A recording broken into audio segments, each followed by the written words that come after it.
News Bulletin from Power 102 Digital. It is Wednesday, the 18th of December, 2024. Good morning, Trinidad and Tobago. This is news to 6 a.m. on News Power Digital.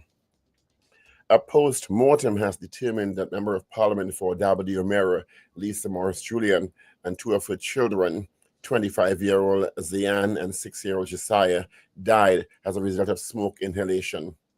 The procedures were performed on Monday afternoon, hours after their bodies were found at Morris-Julian's home on Farfar Street in Arima, police said yesterday. Investigators are still trying to determine the cause of the blaze. Police officers from the Arima police station were on the burnt structure from 4 a.m. yesterday to ensure the scene was secure. At around 9 a.m., they were joined by fire officers who spent 6 hours combing through the burnt house for evidence. Prime Minister Dr. Keith Rowley has expressed profound admiration for the bravery and selflessness of Lisa Morris-Julian, highlighting her ultimate sacrifice as she tried to protect two of her children during the devastating fire that claimed all 3 lives on Monday. I was covered in tears, and the best representative in the government is how the Prime Minister described as how he responded to news of the passing of former Minister Lisa Morris-Julian. Dr. Rowley said there are lessons to be learned from the death of Mrs. Morris-Julian, one of which is public service is honorable, and the Almighty knows best. Reflecting on her life, service, and contribution, Dr. Rowley cited the importance of her input in Trinidad and Tobago. He made the remarks while speaking during a memorial service at the Education Ministry head office in Vincent Street yesterday. And the People's National Movement is assuring the family of former Member of Parliament for W. O'Meara, Lisa Morris-Julian, will be given the support necessary following the death of their loved ones, an MP and 2 children. This indicated by PNM General Secretary Foster Cummings while speaking during an interview with the media yesterday, Tuesday. Cummings said, at this time, arrangements continue related to the funeral, and following this aspect of the leadership of the political party will decide on the next course of action for the constituency in terms of representation. And the condolence book was opened for signing by members of Parliament and other dignitaries, as well as members of the public, and the rotunda of the Red House from yesterday, Tuesday, 9 a.m. to 4 p.m. It will remain available for signing until further notice. Her Excellency President Carla Christine Kangaloo signed the condolence book at 10 a.m. yesterday, Tuesday. Questions are now being raised as to why members of the TNT Fire Services allowed government ministers to access the burnt-out ruins of the late Lisa Morris-Julian's home on Monday, following the fire that claimed the lives of the minister and 2 of her children. There were now concerns that allowing this access may have compromised forensic evidence at the site, which remains a crime scene until both the fire and TTPS officials complete their investigations into the cause of the blaze. Contacted on the issue yesterday, a senior TTFS official was unable to say why a select group of ministers were allowed onto the premises. The government is planning to introduce legislation that will change and, in some cases, disqualify elderly persons who reach the age of 65 from accessing the senior citizens' pension. So says opposition leader Colonel Prasad Bisesa, as she warned citizens. On December 9th, a bill entitled the Miscellaneous Provisions, Senior Citizens' Pensions and Public Assistance Bill 2024 was laid in the Parliament. A major amendment is being proposed in the bill, which disqualifies persons from savings in the bank exceeding $25,000 from accessing an old age pension. Section 4G of the bill states, quote, an individual shall not be eligible to receive a pension unless he has savings not exceeding $25,000. Currently, while the submission of bank details is a prerequisite for applying for senior citizens pension, there is no limit on how much money the applicant has in their accounts, nor does the amount disqualify the applicant from accessing the grant.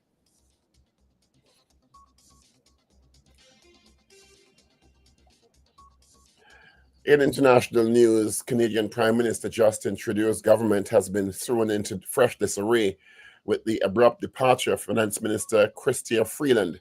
By the end of Monday, a new finance minister was in place, but Trudeau is facing calls from members of his own Liberal Party to stand down. In a resignation letter published on the day she was due to deliver an economic statement, Freeland cited disagreements with her longtime ally on how to respond to the threats of tariffs from Donald Trump. The U.S. president-elect, who will return to the White House in January, has vowed to impose a levy of 25% on imported Canadian goods unless the shared border is made more secure. Economists said tariffs could have devastating effects on Canada's overall economy. And that is news to 6 a.m. right here on News Power Digital. We'll have major news coming up at 7 a.m. Good morning.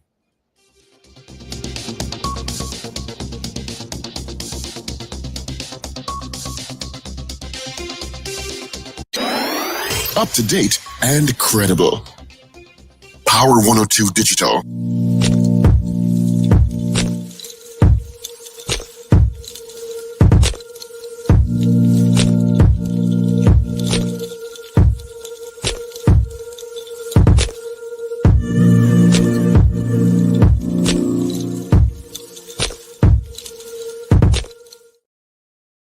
It's good Hump Day Wednesday, neighbors, the 18th day of December. Thank you so much for joining us on the Power Breakfast Show on Power 102 Digital Fullcasting this morning. We just heard from Dr. Paul Richards. We'll hear from Wendell Stephen, Richard Ragoobarsingh. We got Ruben and Shane in the mix. Of course, my name is Steve Khan. 24 degrees on both islands, Trinidad and Tobago. And the Met Office is saying today is going to be few cloudy spells with scattered to light or moderate showers will interrupt fair and at times breezy conditions. 20% low chance of the isolated heavy shower or thunderstorm. All right, that's your weather forecast for today. So says the Met Office. Traffic-wise, I have nothing to tell you about. Nothing. Roads absolutely clear. Wait till 10 o'clock this morning, and then that'll be a different story. All right? So, Paul, good morning to you. Morning, Steve. Good morning, everyone. Morning, pal. How are you doing? I'm all right. Wonderful, wonderful. A lot of people on the chat are ready for the morning, like Maria Celia, Anthony Tintout in Canada. He says, happy birthday to Neil and Shanique. Okay, happy birthday to you all. Wendy and James, Gloria Gray, Wayne Bennett, David Wares, and of course, Mrs. Wares. Boy Bedesi out in Debe, John Cato, Carol Guevara, Rena Boodoo Jennings, Marcia Rock, Michael Robinson out in Yokohama, Japan, avid listener out in Japan. Yeah, all right, so good morning to you all. And of course, we have Sankofa, we have Oliver Man Warren. Morning, Ollie. David Nelson and GNC Auto Security on WhatsApp. Good morning to you all. Thank you so much for joining us. Yeah, okay. Morning, everyone. Good morning, pal. It is December 18th, which means we're like 7 days, is it? It is indeed. It is. Next week at this time, it will be Christmas breakfast. I'm just saying. I'm just saying. Or ham and baked bread or something of the sort. We made bread and ham. Your best. As we say that, let's just always remember to spare thought for those who are in vulnerable positions emotionally. Many people for whom this is a very difficult time of the year because they've lost ones, they've lost loved ones, and it's a very, very difficult time for other people. So check on your elderly neighbors, check on people around the neighborhood who may have lost loved ones. Check on people just give them an ear and a shoulder during this time. And also people who are financially challenged who may not be able to even afford a meal. Pack a little sandwich box or something, cans of food. And think of people who may be less fortunate at this time so that everyone can at least have a meal on and around Christmas time. Yeah, I mean, there are a lot of people that go through a lot of stuff, and in their mind, they don't know who to turn to or how to deal with it. I'm speaking from experience. I lost my best friend to suicide on Christmas Day years ago. Didn't find him until a few days after. He was in Toronto. I was here.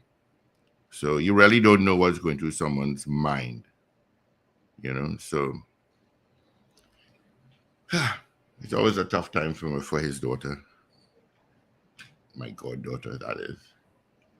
So spare a thought for those always who may not be in the position that many of us are blessed and fortunate to be in through Christmas time. It takes nothing out of you to make a sandwich or pack a little bowl of food or call someone and make sure they're all right during the time of year. Mm-hmm. right? Speaking of which, people who are going through a lot, the family of course, Lisa Morris Julian, again, our condolences and prayers go out to them. There are other children involved who lost their mother and siblings. And And a wife. it's a very, very difficult time. She lost friends and colleagues, and friends, lost a really wonderful person. A post-mortem has determined that Mrs. Morris Julian and her children, the two children, died as a result of smoke inhalation. As one would expect, if you're exposed to that level of smoke and you're trapped and you can't get out, which is what, if it's not being burnt, it is smoke inhalation, which usually takes people's lives under those circumstances. So there was a memorial service held yesterday morning at the Education Ministry's head office in Port of Spain. Mrs. Morris Julian was a minister in the Ministry of Education. The Prime Minister and the Cabinet attended, and the Prime Minister expressed his profound admiration for the bravery and selflessness of Lisa Morris Julian, who apparently was found holding on to her children, trying to protect them. According to early reports, some reports state she actually went back into the house because she realized that they had not gotten out, and some say that they didn't get out at all. So we don't know what's the actual information where that is concerned, but apparently her body was found clutching, holding on her children. And the Prime Minister expressed admiration for her ultimate sacrifice in trying to protect her children from that horrible fate. Good morning, Wendell. Good morning, Paul. Good morning, Steve. Morning, Richard. Morning, Trinidad and Tobago, and all our international listeners and viewers. It's a happy birthday going out to Calvert Gabriel. He said, my birthday is today. So happy birthday to you, Calvert Gabriel. Hope you have a great day. It is also the birthday of my aunt, Jenny Francois. Happy birthday, Auntie. I know Jenny Francois. Yeah. I'll give her a buzz today. Was Steve a big in the P&M family? She's a well-known name, eh? Yeah, Auntie Jenny, yeah. Let me see if I have birthday greetings. I'm sure I do. I have the birthday of Chris Marcus. Happy birthday, Chris. T.C. Leonard, Roger Jacob, he's from the Newsday, is he? I can't remember which one of the newspapers Roger is with now. Patsy George, Edward Callender, Victoria Smith, Fallon Hernandez, Timothy Rampasad, he works at Port of Spain Corporation, lives in St. James. Lauren Joseph, Junior Jackie, former councillor at Sawa Lavantil. Christopher Williams, they are all celebrating birthdays. Today is December 17th. And if anyone else is celebrating a birthday today, have an absolutely fantastic day. Yeah.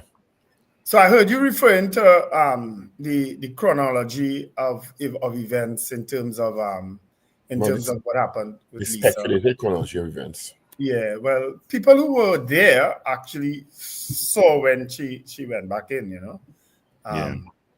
So it's just very sad, you know. These are stories that really and truly you can't explain. It's inexplicable. It's natural instinct kicking in some instances, and I don't think anyone will say that they won't do the same. You know what I mean? Because I always tell people, don't go in the sea when I around, please, and get in difficulties, because I ain't gonna run in. And I probably will. You understand? I probably still will. It depends. You know? But it's just so sad, you know. But again, you know, we'll get over the sadness at some day. I'm sure we will, you know, as we have gotten over sadness over so many different things. Foster Cummings has commented and said that the People's National Movement, and I guess by extension the government, because she was a government minister, is supporting the family.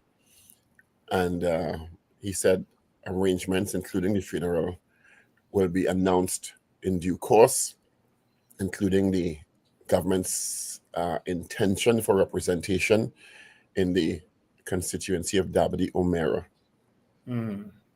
You know, there were a lot of media yesterday at the Ministry of Education's memorial service. I didn't think that is a priority now. that in terms of shadow MP. I don't think that, because Dabadi Omero is a very well-run constituency.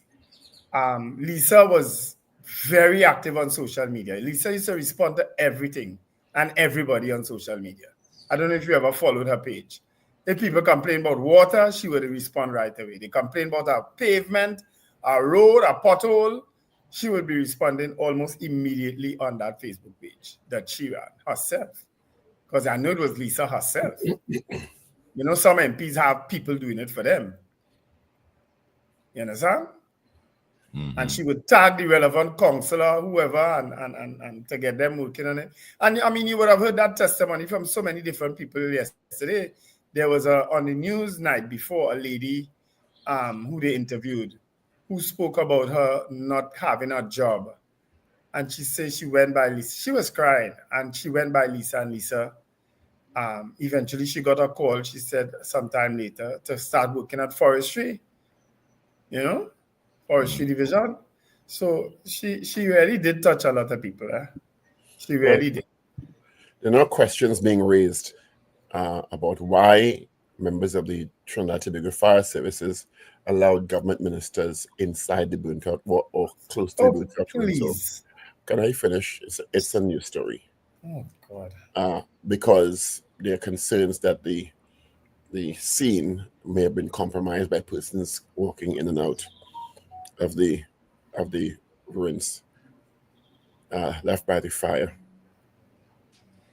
Among the ministers who the papers are reporting had access was the Energy Minister Stuart Young, Minister Marvin Gonzalez, Minister Fitzgerald Hines, Minister Penelope Beckers-Robinson, and Education Minister Dr. Nian Gaspie-Dolly.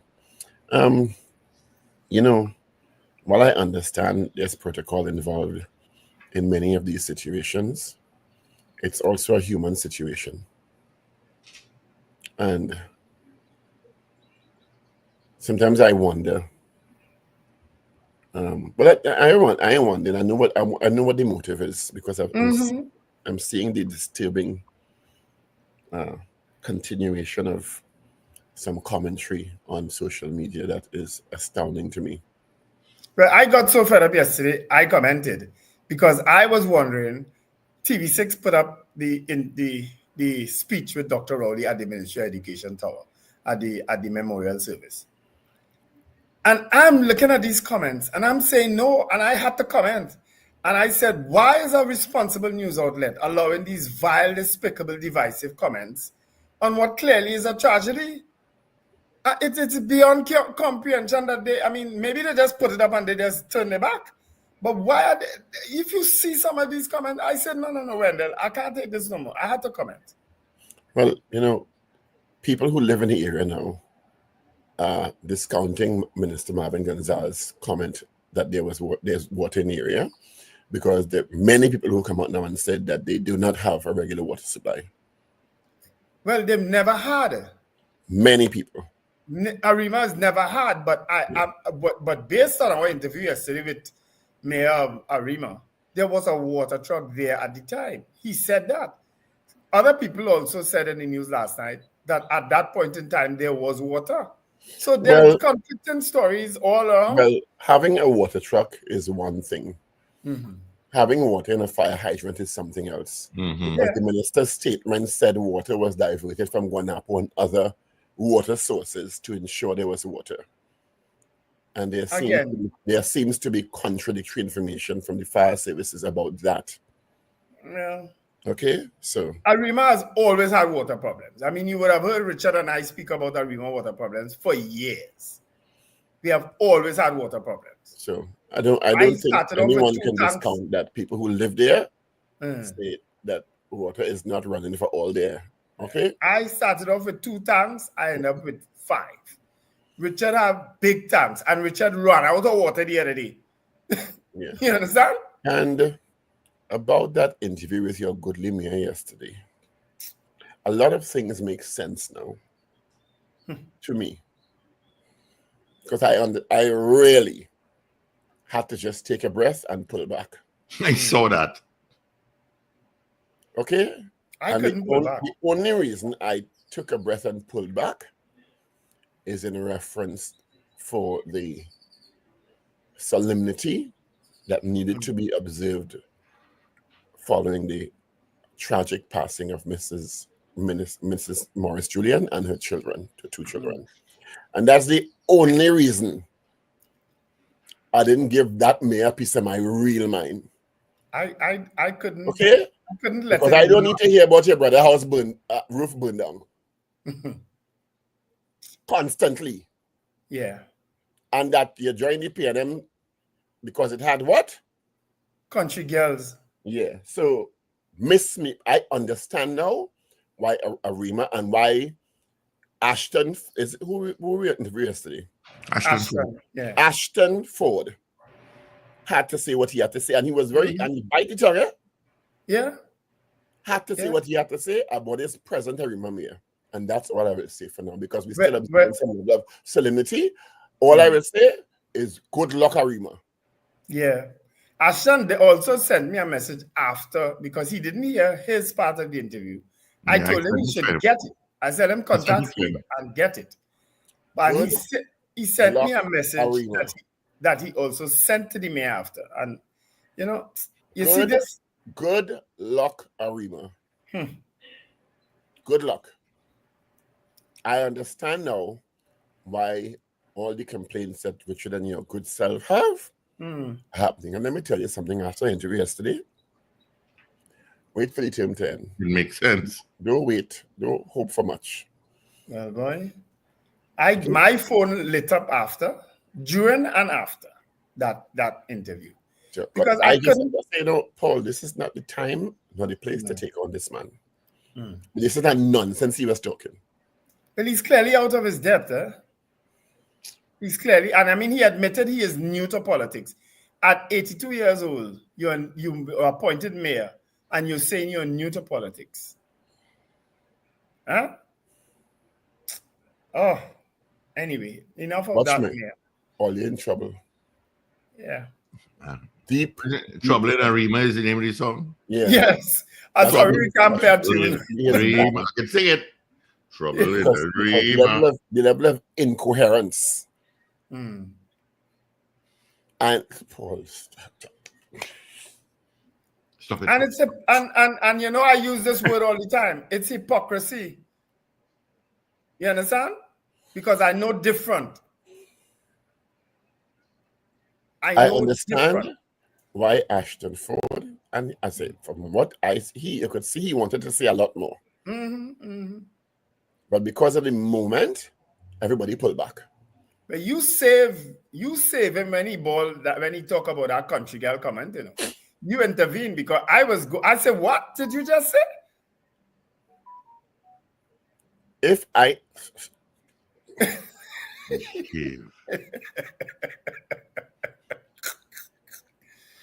oh dear Lord. David Wears, yes, other members, Wade Mark led a moment of silence at the Monday night meeting, and I saw Saddam Hussein on his Facebook page post a tribute because he also had a picture posing with Lisa. So I haven't heard much of the others, but yes, others have done it on the opposition bench.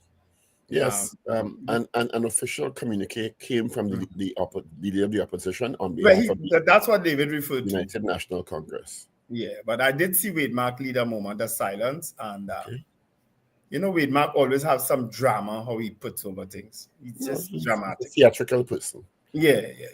He's a theatrical person. Speaking of the mayor of Arima, good morning, Richard. Who should be the mayor of Arima? Who should air? Exactly. Good morning, guys. Good morning, your worship.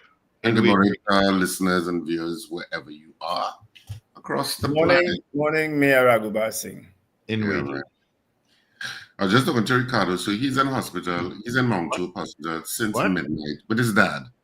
Okay. Oh, his dad. Oh. Yeah, his dad is like 90-something, 93. Yeah. So the dad had an asthma attack of some sort. But I don't know if it's connected probably to the Sahara dust and stuff. I don't know. So he took him to the hospital in Mount Hope last night at midnight. So they did see him immediately, and because you know, asthma attack people, they see you immediately. Yes, they see you immediately. Because immediately, and after that, they said that okay, he now needs to see a doctor. Okay? Mhm. They're waiting since I'm then waiting. to see the doctor. Wow. I'm telling him, and there doctors on call because he's 90 something. They're Yeah. just sitting around there in a waiting room. And So, because but he's on a nebulizer. well, he's already been treated in terms of the ailment, but they still want a doctor to see him. Right. But you have Because doctors on they call. won't discharge him until a doctor actually goes over to make sure. Yeah. to see him, right. Yeah. But he's 90 something, he's like 94. And God. you're sitting down there now since midnight, waiting on a doctor. They say the doctor is expected to arrive at 7 o'clock. Mm. But there are doctors in the hospital, but they're doing other things. Mm-hmm. So you have to wait on this particular doctor to see him.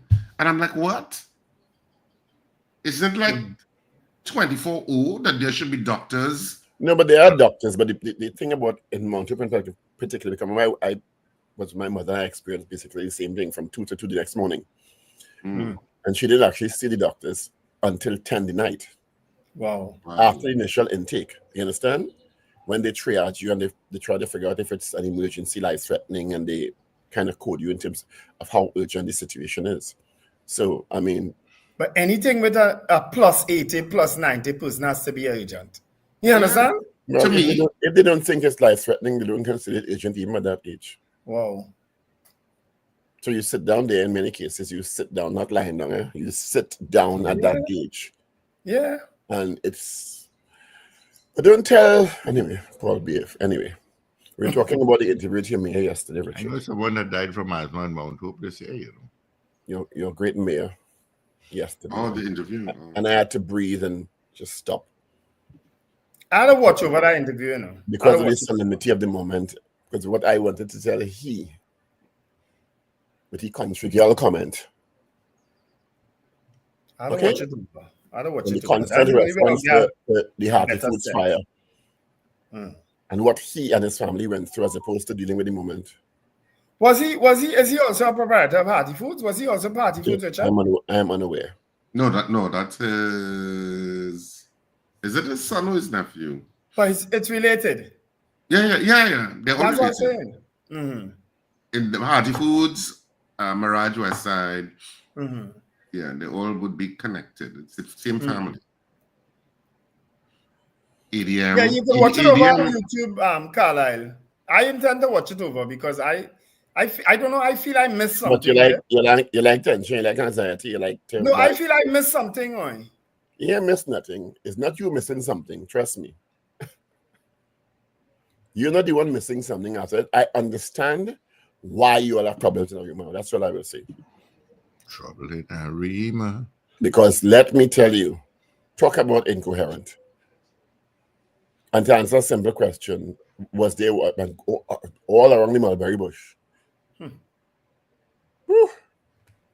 Yeah. The other big thing yesterday, which the UNC has raised, which is a pretty controversial move, That's a crazy is government is planning to introduce legislation that will change and in some cases disqualify elderly persons who reach the age of 65 from accessing senior citizens' pension. The bill was laid in the House. It's called the Miscellaneous Provisions Senior Citizens Pension and Public Assistance Bill 2024, which was laid in Parliament. A major amendment seeks to disqualify persons with savings in the bank exceeding $25,000 from accessing old age pension. Section 4G of the bill states, quote, an individual shall not be eligible to receive a pension unless he has savings not exceeding $25,000, end quote. Thoughts, gentle people? Absolutely ridiculous, in my opinion. Of course, it's ridiculous. And I've heard about this came up for discussion already, yeah? And the premise is, I am judicious, working. I save my money, right? And I am going to be penalized because I save money. I think one of the concerns also is people who are out of the country and receiving the pension and stuff like that.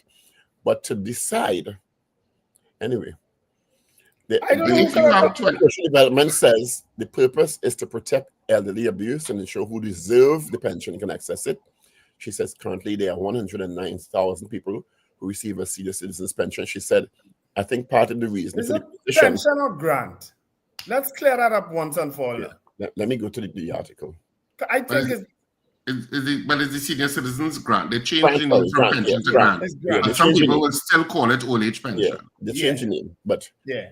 The minister responded by defending the bill in her name, saying the purpose, explaining why the $25,000 cap is being proposed. Minister Cox told Guardian Media, we found that there are many people with a lot of money who transfer all their business and everything out of their hands into families' hands to collect a pension. That's what we're trying to do. So the rationale is you have discovered a mischief, as they put it in law. Right. So everybody gonna pay for that? That's what I'm saying. That's Richard philosophy all the time. So everybody gonna pay because you deal with the mischief on the point. Not because a few people committing fraud, when we know that everybody must pay for it. And but $25,000 is That's no money. Kind of money to take care of somebody. Wait, and let me just be logical about this. So let me make sure I understand it clearly.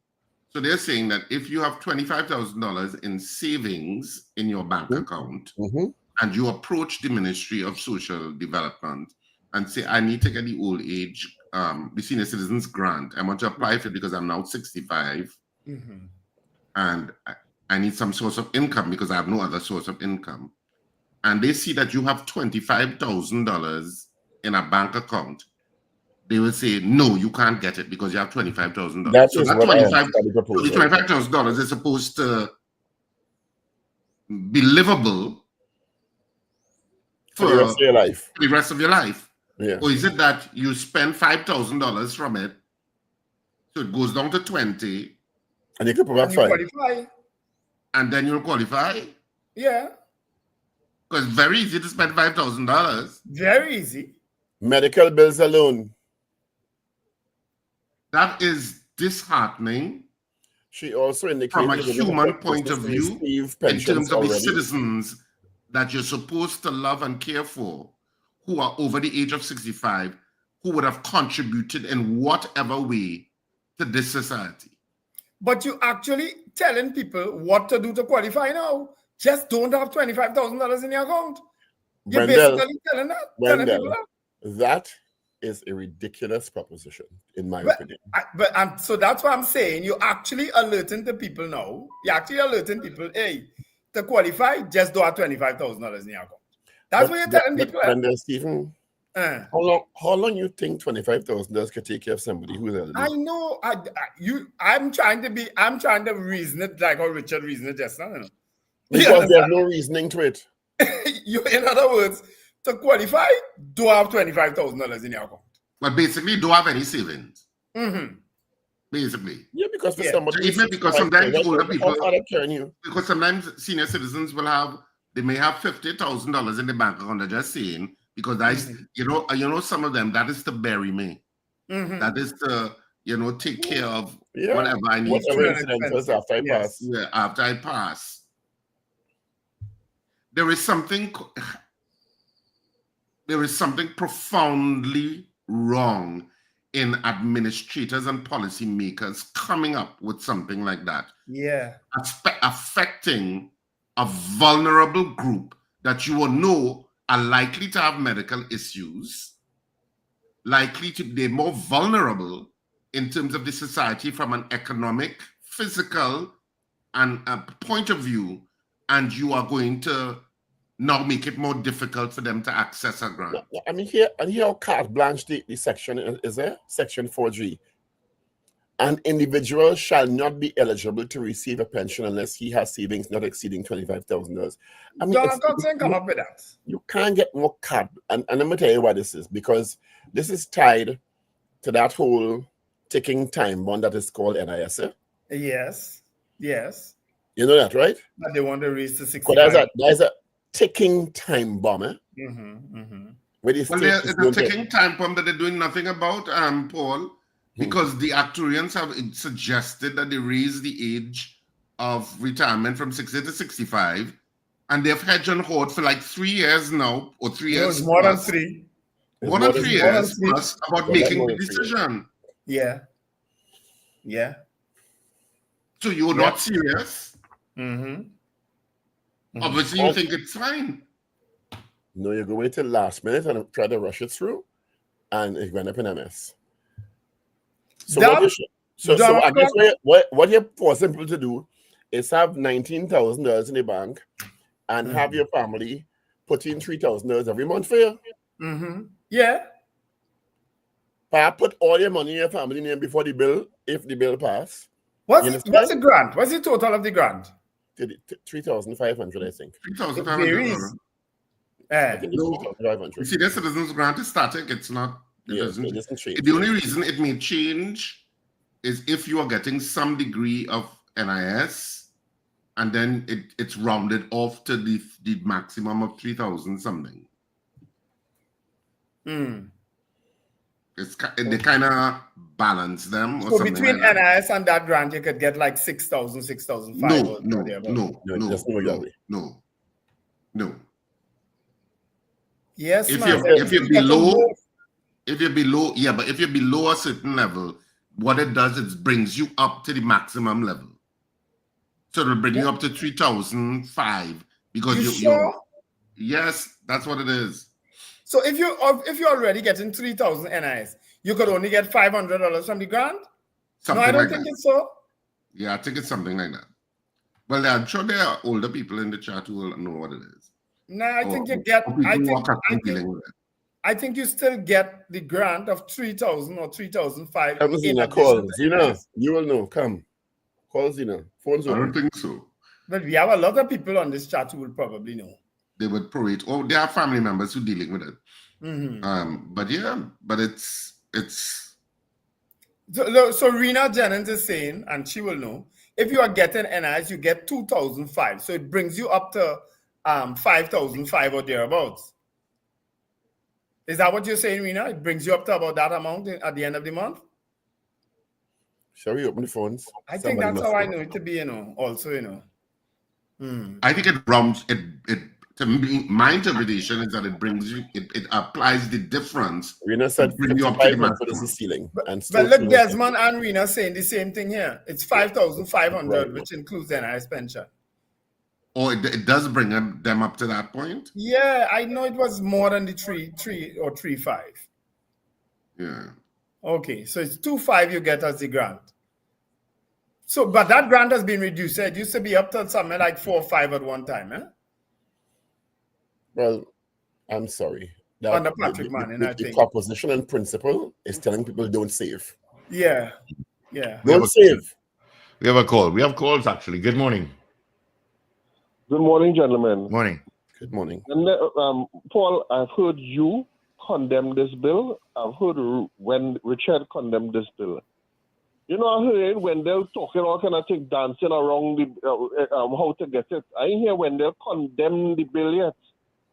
Hold on, wait. So I have to say it's utter rubbish for you to be convinced that I am. I want to hear you say it is utter rubbish. Yes, I want to hear that. You ain't going to hear that from me. You don't tell me how to talk. You don't tell me how to talk. You don't tell me how to talk. You don't get to tell me how to talk. All right, Richard. All right. Local government reform is still a hoax. I coined that phrase. Hello, good morning. Morning. Remember, people have to pay property tax, your house insurance, you have to pay insurance. Everybody will be on the breadline just now. By the time you add flow bill, TSTT bill, your other phone, house insurance, geez Louise. Anyhow, I understand that I know someone that's getting the INS, and it's just wrong though how Richard said it's wrong though. Have a good day. All right. Thank you. Good morning. Good morning. Morning, guys. Morning. Morning. Well, if my mother was alive, she wouldn't be able to get no pension, no is old age pension that they're talking about. You can't have 25,000, right? Yeah. See? Hello? Yeah. Yeah. Right. So my mother would never have qualified because when my mother died, my mother bank account in Republic was 130,000. That woman could have saved. Jesus Lord. Well, yes. Anyway, thank God she was able to collect. You know, I was so disappointed when I heard, yes, they found the guy who was kidnapped, the police, up in Caledonia. But you telling me they said the guys who was in this room or wherever hot they was keeping this man take off, drop a AK-47 and up to now you ain't call out the helicopter. They should have Mova Hills hot. Which helicopter? I don't know. Which helicopter you talking about, I'm man? going to ask her what helicopter she's talking about. What helicopter you talking about? What do you say, Paul? What helicopter you talking about? Which one? Wait, the one that Kamala Prasad Decessor had used.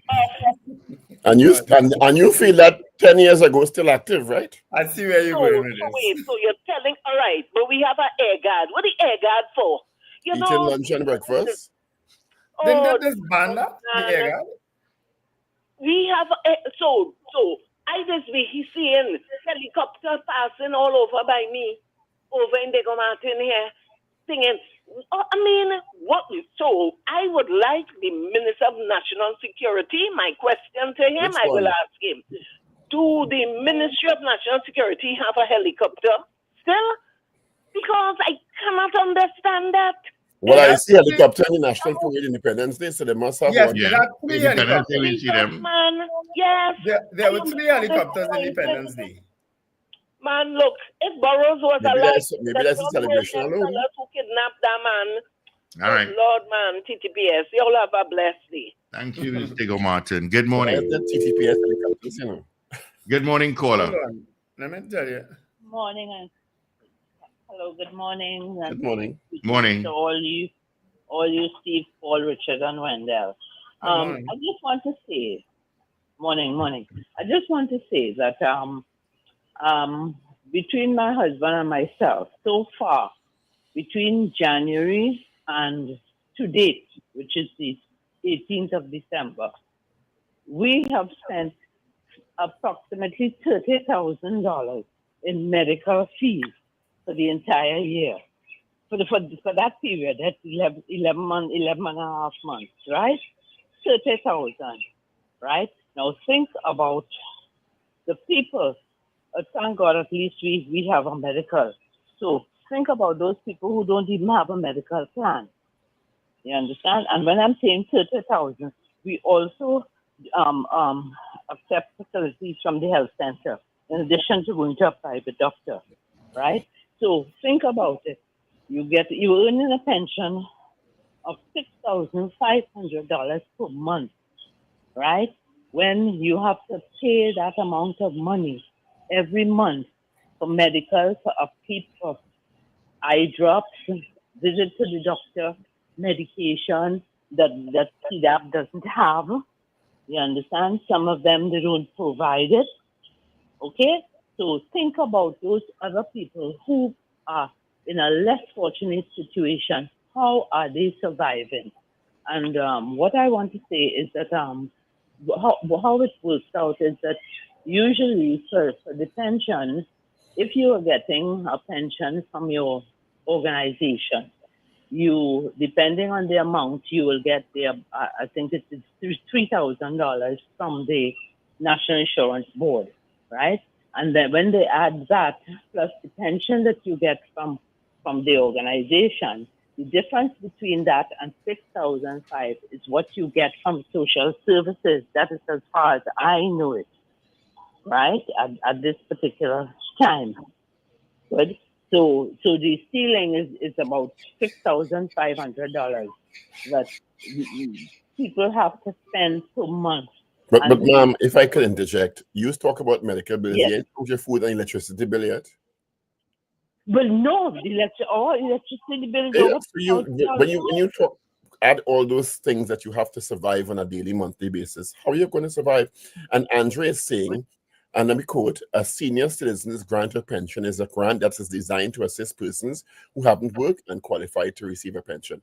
As it is now, whether you work or not, you receive it, right? Whether you what? As you what? Whether you worked or not, is it that you receive it? I'm asking a question. At age 65, yes. At age 65, whether you work or not, you receive it. Yeah. Right? Yes. So I guess they want to change it to people who didn't work and can't afford $25,000 to save in the bank. That's the thing. This is totally ridiculous. Because I looked at the article yesterday, I said this thing is totally ridiculous. Totally upsetting and ridiculous. And I don't know what is going on. Because even in the government institution right now, when you go to the health center and they give you a prescription, when you go to the health center, they're out of this, they're out of that. So you still have to pay for it out of your pocket. You understand? Which is ridiculous. And what I want to say is that thank God, I don't have comorbidities. My husband has some. And in addition to that, some people have more expenses medically than what we have, because I would consider this is our expenses are maintenance running expenses. Some people have, during the course of the year, they have to go through major surgeries. I know of somebody right now who has to go and have some surgery, and it's $70,000 that is costing her. She has no medical. Her husband is 96 years old, right? They took away the insurance from him. He had medical from a company, which I will not mention. And because of his age, and when you reach a certain limit, they take away the insurance from you. That is the new thing. Anything to do with insurance is a ripoff. Anything. Yes. And listen, with my organization, the organization that I am sure that I have my medical with, right now I have to pay 100%, which is $1,800 a month. Mm-hmm. On the insurance. Take. We have to go to the news. Thank you so much for sharing. Thank you, Andy. All insurance does. Take. Well, you see the furor in the US over a horrible murder, right? And how people how people are upset about that. People are so upset about the way insurance companies around the world treat people. I just want to give an update that Ricardo's father was seen is being seen currently. Okay, good. Said all of a sudden they got very busy and they're seeing him, so they're seeing him now. So. I wonder who here. Probably Minister Dalsing listening. I think he listens to this show. 12 before 7. So at least probably listening just now. I mean, at least that's a good news. That at least he's been seen. Let's start with the Express. For today, December. Read the Guardian, yeah. Minister and children die from smoke inhalation after their autopsies were performed on Monday into Tuesday. Government must equip TTFS, the Trinidad and Tobago Fire Service, after quote-unquote act of negligence. Heat over deadly blaze. Water problems for some. DPP drops case. That's Deputy Commissioner Police Susan Martin, who was charged in 2023. The matter was officially dismissed yesterday. Jack, take me back. Former National Security Minister Austin Jack Warner says he wants back into the UNC and he's willing to sweep the floor to contest an electoral seat. What's that? An entire region without a fire station has been found dead in Dream Home after under construction. Rowley, PNM grief for Lisa, probe on into blaze, and politicians in mourning. You want to go ahead, Richard? Yeah, so the Trinidad and Tobago Guardian for today, and of course today is Wednesday, December 18th, 2024. The main headline on the front page of the Guardian: pensions at risk. Kamala warns of changes to senior citizens assistance grant. So that's the main headline. The main picture is tears for Lisa. Senate President Nigel de Freitas left, and Youth Development Minister Foster Cummings and Health Minister Terence Dalsing, console Minister of Housing and Urban Development Camille Robinson Regis after she broke down while signing the condolence book for the late minister in the Ministry of Education, Lisa Morris Julian, in the Red House Rotunda yesterday. Looking on are House Speaker Bridget Anisette George and Deputy Speaker Esmond Ford. So that's is there another headline? Yes, there is. Dangerous driving charge against DCP dropped. And in terms of the back page, let me just get down to the sports pages. The main sports story, Warriors lose on York's debut. So Saudi Arabia, I think, won that match 3-1. They did. And so that's the main story on the back page of the Trinidad and Tobago Guardian today. All right. Let's move to the news day now. Rowley, live your life like Lisa Morris Julian. Firefighters Union head on fatal Arima fire. Morris Julian children could have been saved. President MP signed Morris Julian condolence book at Red House.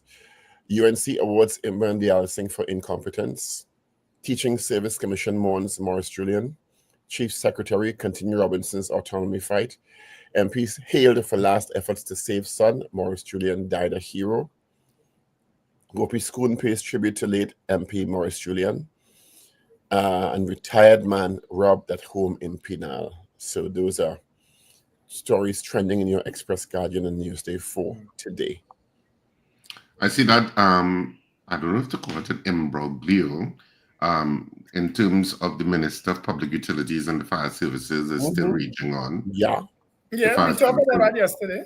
Yeah, the Fire Services is adamant that there was not water, there was no water. The Minister of Public Utilities said that, once they heard of the fire, they started to divert water from the Hollis and Guanapo. And they could both be correct, No, Wendell, I have never heard in my life of water being diverted by Wassa because a fire was on. You ever heard that before? No. You're absolutely right. I have never heard of that before in my life. But Mayor I suggested yesterday that when there is a fire, there should be some sort of collusion or between, or logistical collusion between WASA and the fire services. But the minister said that water was diverted immediately upon the fire. And no disrespect to you, Marvin, but I have never heard of that in my life. But Richard, Mayor Balira Maraj said yesterday a WASA water truck was there before the fire tender came. Didn't he say that? Right, because reports on the ground in Arima is that when the fire services truck came, there was no water, and they requested water from the Arima Borough Council. Right. Which the mayor supposed to have knowledge of. And it's the Borough Council that organized to get the truck with the water there, Okay, right. That's what was said. That's on the ground in Arima. And of course, you saw the video. The ground in Arima hot too. I gave a ground man your number in Arima. Yes, who's giving me? It is 6:54. You tell me you call the mayor and it tell is him to resign. 6:54. Would you like to share the results of the poll yesterday, Steve? Yep, let's get into it. So we asked you yesterday, do you believe there was an adequate water supply for the fire services in Arima in the morning of the fire, which was on Monday morning? I think we should ask today. 80% said no. I think we should ask today, should the mayor of Arima continue in office or step down? Resign. That's what I think we should ask. I don't care who say I have an agenda. Okay, that's also a good question. I can't argue with you there. You know, just shut me up. I wish I knew how to shut you up. I wish I knew how to shut you up. For your own good sometimes. All right, so our morning poll. Go ahead, Rich, with our morning poll. Yeah, so do you agree the persons who have in excess of $25,000 in the bank should be excluded from receiving, the senior citizens grant, is what you should really say rather than national pension. They were very big on removing the name pension from it. So do you agree that the persons receiving in excess of $25,000 who have in excess of $25,000 in their savings should be excluded from the senior Old age citizens Senior grant. citizens grant. Yeah, senior citizens grant. All right. That's Yes. a poll morning. You all understand the poll. Come on. Yep. So Yes two to or two no? talk. 222-8255, toll free North Americans, 866-525-1099 on WhatsApp, 318-1021. Our morning poll again. Do you agree the persons who have in excess of $25,000 in the bank should be excluded from receiving senior And citizen? you know why they grant. changed the word from pension to grant? Because grant is discretional sometimes. It is.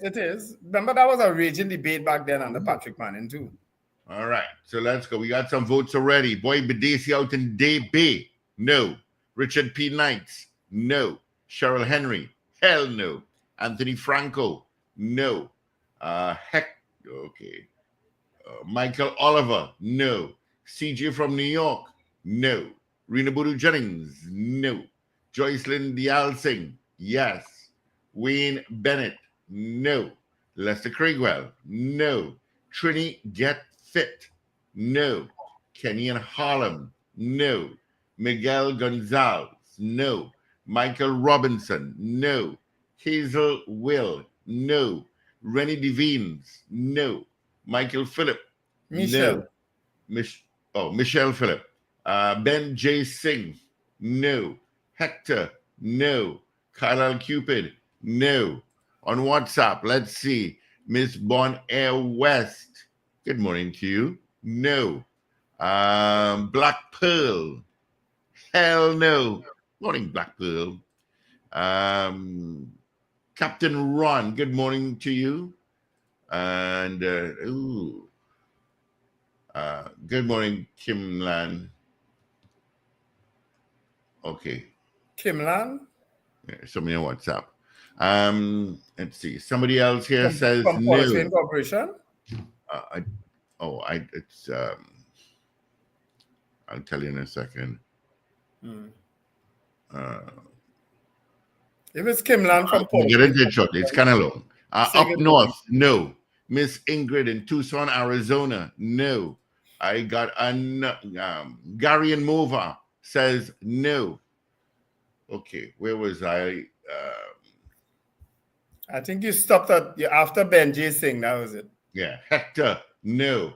Carlisle Cupid, no. Vaughn Drayton, no. Julia S. Batiste, no. Happy Soul, no. Alexander Drake, no. I think that's a no you want to say. Jacqueline Linfat, no.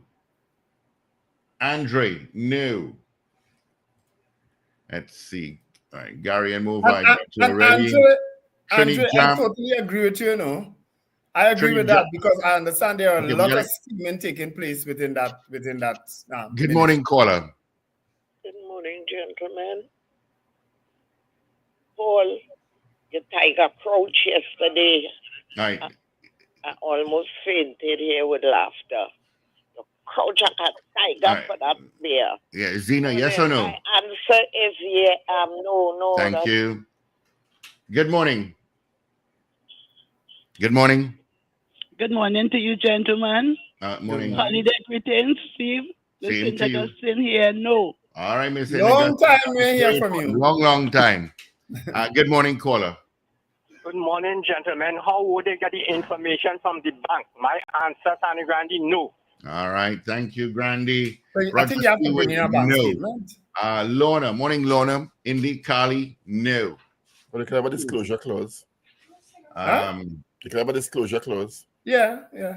Okay, Wayne Joseph in Ontario, Canada says no. 25,000. David Wares. Mine you for 3 months. Says no by 2. Thank you, David, and thank you, Cheryl. All right. We have a couple of seconds again. I got somebody, Vincent, I believe in the UK. Yes, it is. Says no. Dexter Ramirez says no. Sometimes depending on the person I carry out for a date, that 25 gone. I leave that one alone. I don't know where the hell you going. I don't know where you're going. But if you want to say, if That you is- want to say the that including- that including- from double palm all the time, we That including hotel fee or what? that including that I mean hotel fee.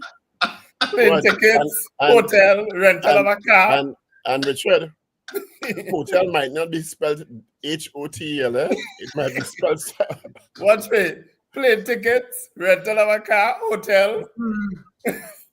You'll have 25. All right, let me just give it a couple of votes again before I head into news. I did David. I did Andre says no. Una says no. Okay, that's it. Let's get into our 7 o'clock major news. Evie is in. This is your news bulletin from Power 102 Digital. Member of Parliament for Davide O'Meara, Lisa Morris Julian, and 2 of her children died as a result of smoke inhalation.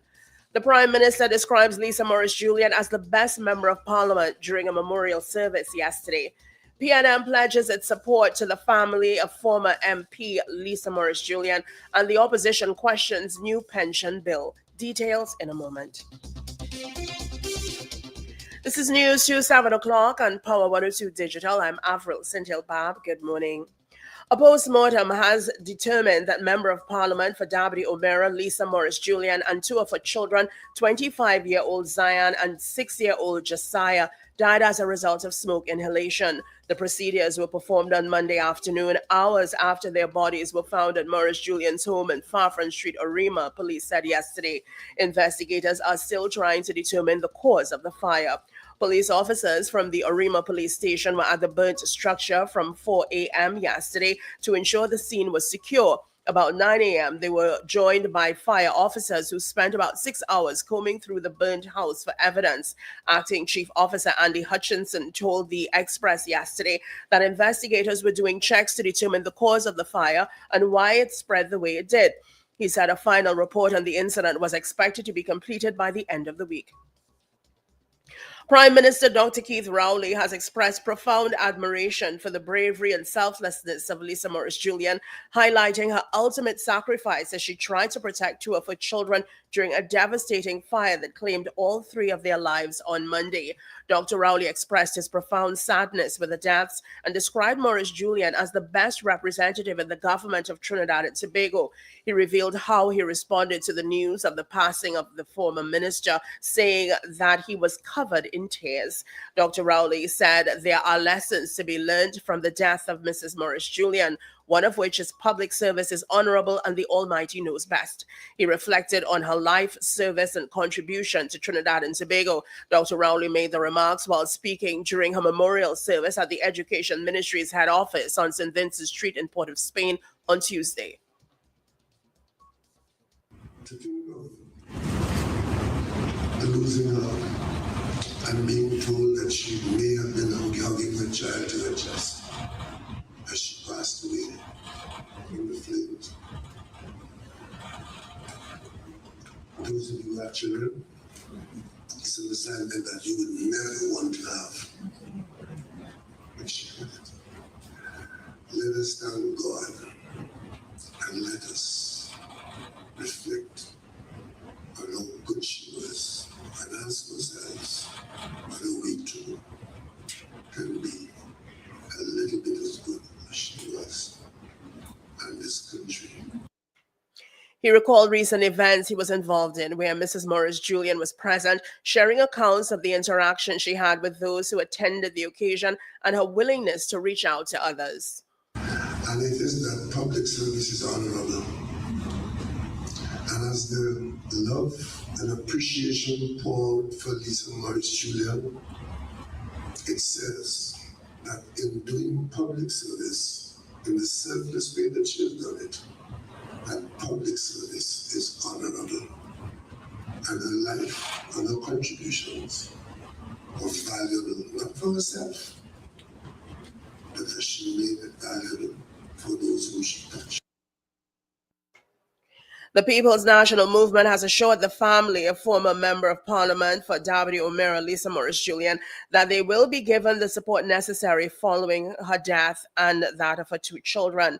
This was indicated by PNM General Secretary Foster Cummings while speaking during an interview with the media on Tuesday. Cummings said at this time, arrangements continue related to the funeral, and following this aspect, the leadership of the political party will decide on the next course of action for the constituency in terms of representation. We are focused on supporting the family as much as we can, and after the arrangements are made in terms of a funeral, etc., I'm sure that the political leader and the leadership of the party will give consideration to what happens in terms of representation for that constituency. A condolence book was opened for signing by members of parliament and other dignitaries, as well as members of the public in the rotunda of the Red House from Tuesday, December 17th, from 9 a.m. to 4 p.m. It will remain available for signing daily until further notice. President Christine Kangaloo signed the condolence book at 10 a.m. on Tuesday. Questions are being raised about why members of the TNT Fire Services allowed government ministers to access the burnt-out ruins of the late Lisa Morris Julian's home on Monday following the fire that claimed the lives of the minister and her 2 children. There are now concerns that allowing this access may have compromised forensic evidence at the site, which remains a crime scene until both fire and TTPS officials complete their investigations into the cause of the blaze. Members of the public initially took to social media to express their outrage at the occurrence hours after the fire claimed the lives of the 3. Among some of the ministers who were allowed access to the property were Energy Minister Stuart Young, Public Utilities Minister Marvin Gonzalez, National Security Minister Fitzgerald Hines, Planning Minister Penelope Beckles, and Education Minister Dr. Nian Gadsby-Dolly. Contacted on the issue yesterday, a senior TTFS official was unable to say why a select group of ministers were allowed into the premises. You are listening to news on Power 102 Digital to 7 o'clock. The government is planning to introduce legislation that will change and, in some cases, disqualify elderly people who reach the age of 65 from accessing the senior citizens' pension. Opposition leader Kamala Prasad-Bassase is warning citizens. On December 9th, a bill titled the Miscellaneous Provisions Senior Citizens Pension and Public Assistance Bill 2024 was laid in Parliament. A major amendment is being proposed in the bill which disqualifies persons with savings in the bank exceeding $25,000 from accessing the old age pension. Section 4G of the bill states, quote, an individual shall not be eligible to receive a pension unless he has savings not exceeding $25,000, end quote.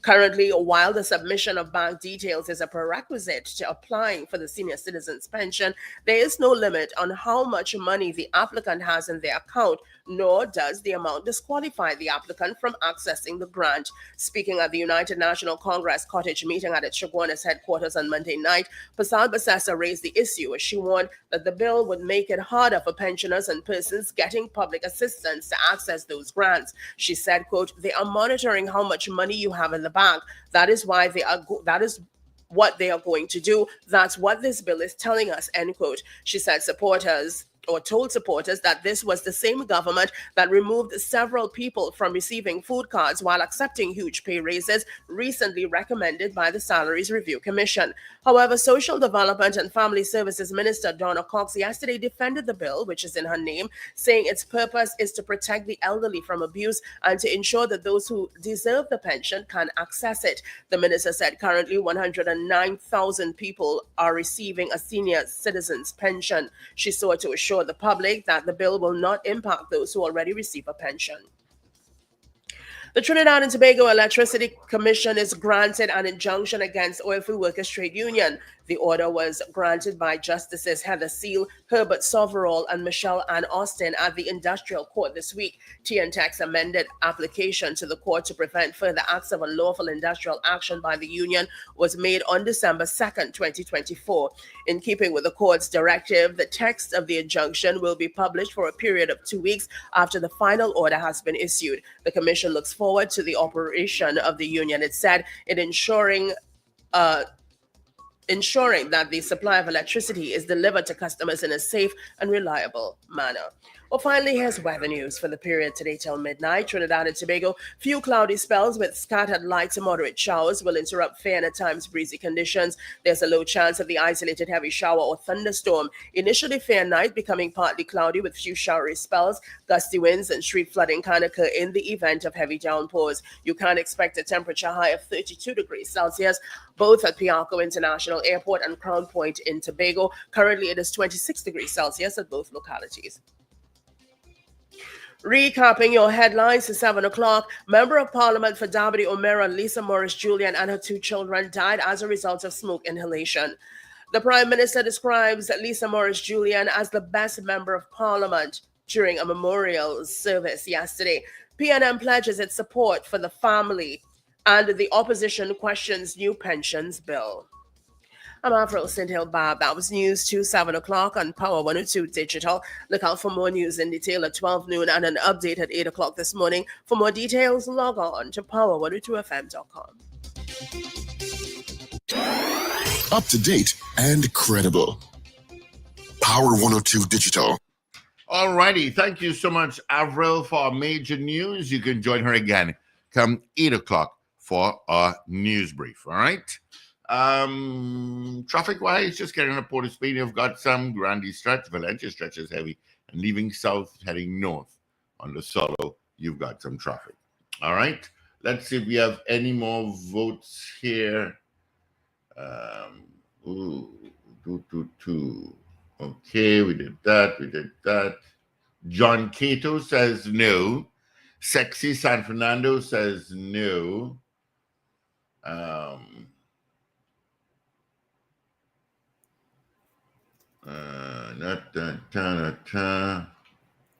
Okay, and yeah, that's it. Just one more no. Well, two no's. Mm-hmm. All the messages are from Hector. Hector is playing an agent provocateur this morning. Whoever Hector is, that is. Don't know who that is. I have a fair idea who it is, but. Yeah, okay. Styles don't change. Trust me. Josie Names Richardson change. just said Names no. change, but styles don't change.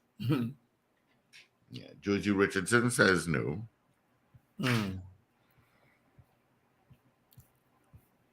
All right. Interesting, because clearly there are a lot of scheming taking place within that ministry, right? We have heard that extensively from Minister Donald Cox, right? And other people who in the know.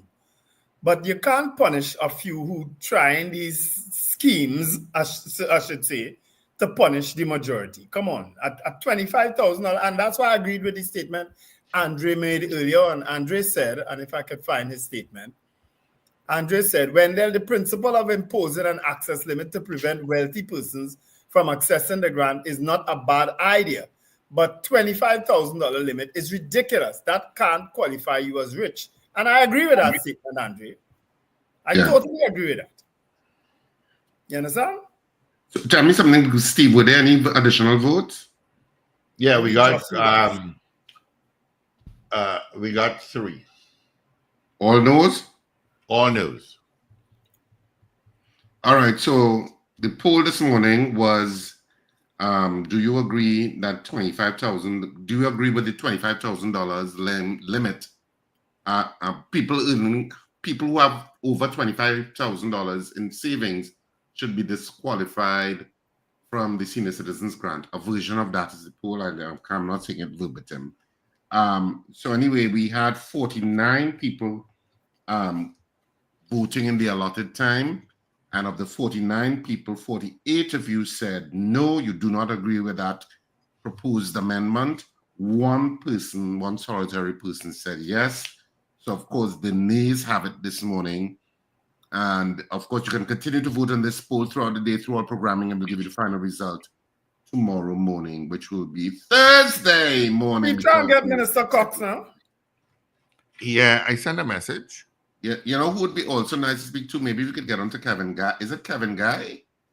Who is the head of the Fire Services Association's Guy or yeah, I actually got his number this morning. Is it Kevin or Keon Guy? I can't remember. It's Keon. So if we could speak to him concerning the whole issue of water, no water. He was wasn't he one of the unions that went to meet with the opposition leader? Was he one of the unions that went to meet with the opposition leader? I don't know if the fire services was there. I have no clue. I think so. I think he was one of the head of the unions that went to meet with the opposition leader to form a coalition of interests. I'm going to put on my camera. Well, I saw the... You know what I found in my house this morning, in my kitchen actually, something I've never seen in this house, a centipede. A big one. Not a small one, a big one. You spray that? No, well, I thought it was dead because it was just lying there. And I went for the scoop on the broom and I realized it's alive. But by that time, I'd already scooped it to put it in the bag. And I put it in the bag and I sprayed inside the bag and carried the bag out of the house.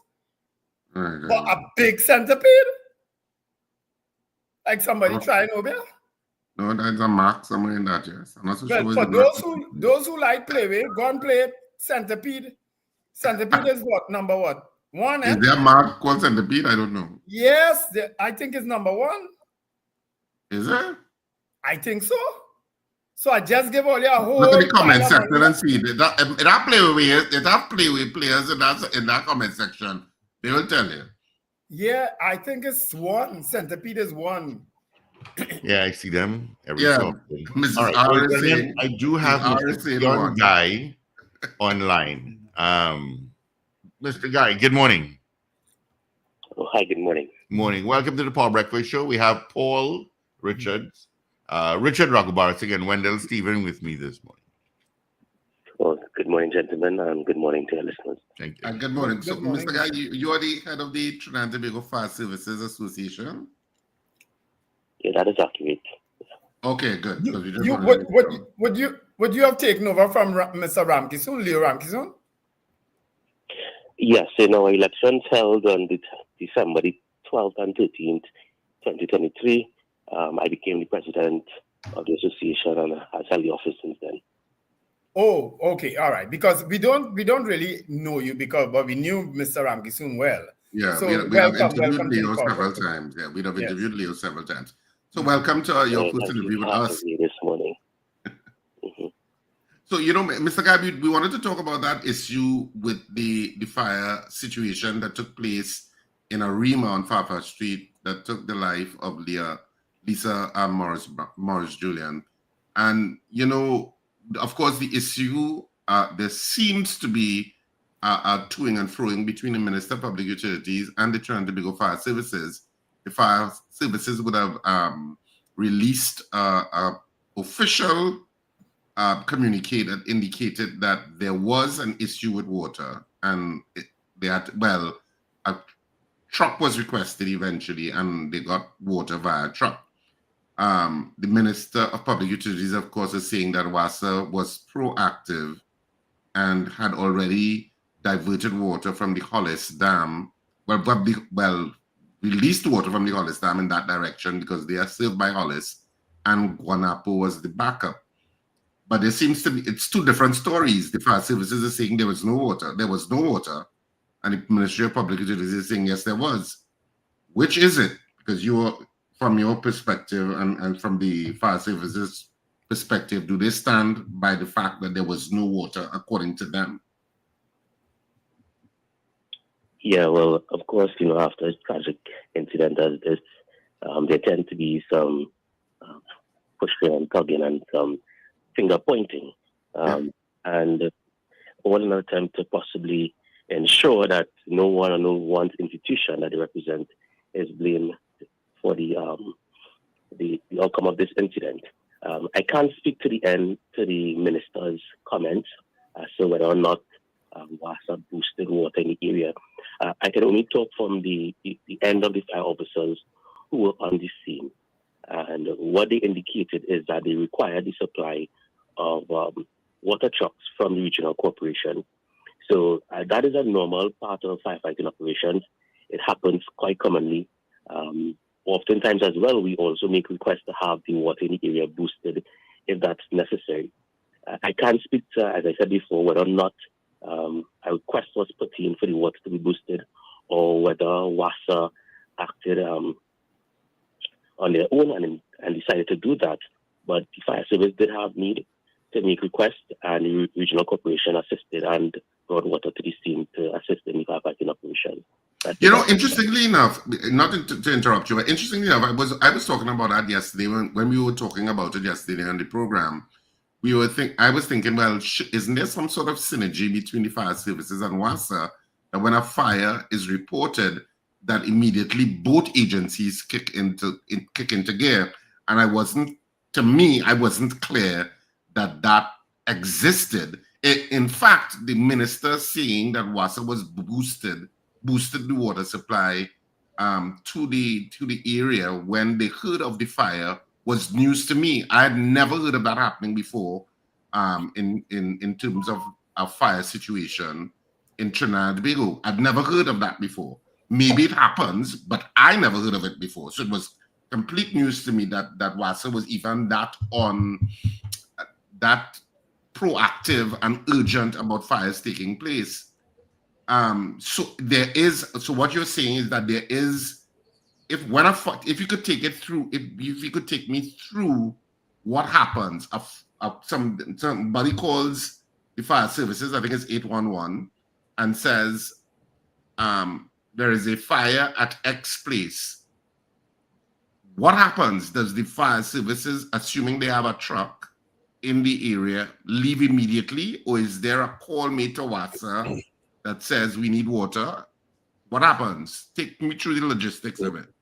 Yes, several things to unpack there. Firstly, when the fire service receives a call via our emergency line 990, the nearest station of call in the region is dispatched, and they respond immediately. We have our standard operating procedures requires the officer to leave the station 30 seconds, within 30 seconds of the call within the daytime, and within 60 seconds at the night. And I can say myself, having worked on the line for extended period, that is something that the officers attempt to maintain in all incidents, especially when there is a risk to life or there's a structural fire reported. So in what then transpires is when the officers arrive, of course, they will do their scene size up and determine the resources that are required on the scene. If they're unable to identify or locate a hydrant or functional hydrant that could supply an adequate supply of water, they would make a request for additional appliances. And that decision will be made by the divisional command, whether that will be done through sending appliances from other regions or with the support of WASA or the regional corporation, who we normally don't have any issue with.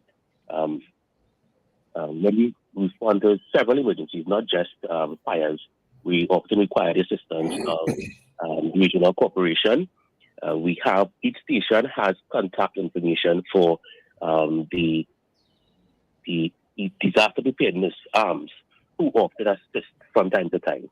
So this is a very common occurrence as it pertains to the water boosting in the area. That is very common.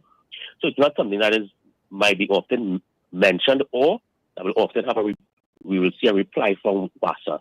So that is what is strange. What is strange is the response on the Minister of Public Utilities indicating that there was a supply and they did X, Y, and Z.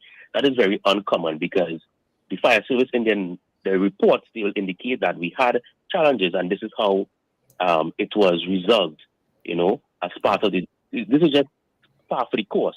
Mr. Guy, let's be more specific. There's one more thing, if you just would allow me, and I'll take the question, is that in the release by the Minister of Public Utilities, there were several errors relating to the timing. For instance, it indicated that they were notified of the fire at 4:30 a.m. On the fire at Southern Street, when in fact the fire service was first notified at 5:32. So there's some errors there. So I think that probably in the haste to get the media release out, there might have been a lapse in either memory or them not being able to acquire the facts accurately. But as it pertains to the water system, that is very common for WASA. Right. So let's be more specific, Mr. Guy, concerning that particular morning. because we have been told that Arima Fire Station responded to a fire, a commercial fire in Manuel Congo, La Hoqueta, right? That happened prior to the fire, the call for the fire in Farfan Street. What happened then? Is it that that they actually went to a fire in Manuel Congo, and it turned out, I was told by reliable sources, that it turned out to be a shed, and then they got the fire, they got the call for the fire at Farfan Street. What exactly happened that day? I know what you spoke about is what happens in general. What happened that day? On that morning, the fire service received the call of the fire at Manuel Congo. It was reported as a commercial fire, meaning, and I would say to any fire officer, that the scope and scale of this fire will probably require a number of resources and require those officers to be on the scene for a pretty long time. That's normally what is indicated when you hear commercial, because you're expecting some type of warehouse or manufacturing building or something like that. So the officers responded, and when they responded, they found it was an annex that was, I understand, converted to house, to act as a dwelling. So I spent approximately 30 minutes treated with that incident. What time was that? That call came in, I believe it was, I don't have my notes in front of me, but I believe it was at 5:23. So that call came in approximately 10 minutes before the fire service was notified of the Farfan Street fire. Correct. Go ahead. Right. As a consequence, they were then required to notify the nearest fire station, which was the Tunapuna fire station. That fire station, as we indicated in our press release yesterday afternoon, is 15 kilometers away from Farfan Street, or from the incident. The officers from Tunapuna fire station, after they received the call, they responded and arrived on the scene and began to engage in firefighting operations. They were very soon after, I'm informed, probably about a few minutes later, the Arima fire station, or the crew from the Arima station, then joined them, because at that time they had completed their firefighting operations. But Tunapuna was required to respond, and of course that would have contributed to the delayed response on Monday morning. So stick a pin right there, because Hector is actually asking the question that I was about to ask. Was water diverted towards the fire in La Hoqueta, the commercial fire? I'm not aware that they had the need to make such a request, nor do I have any report indicating that water was diverted for that fire. So they would have left that fire and came up to Farfan Street. Was in fact water diverted to Farfan Street when you got there? I can't confirm that either. I have no reason, as I said before, to doubt WASA when they say that it did. It's common practice, either for fire service to make the request or for WASA to assist us when they become aware of a major incident in a certain area. So at this point, you don't know if water was in fact diverted?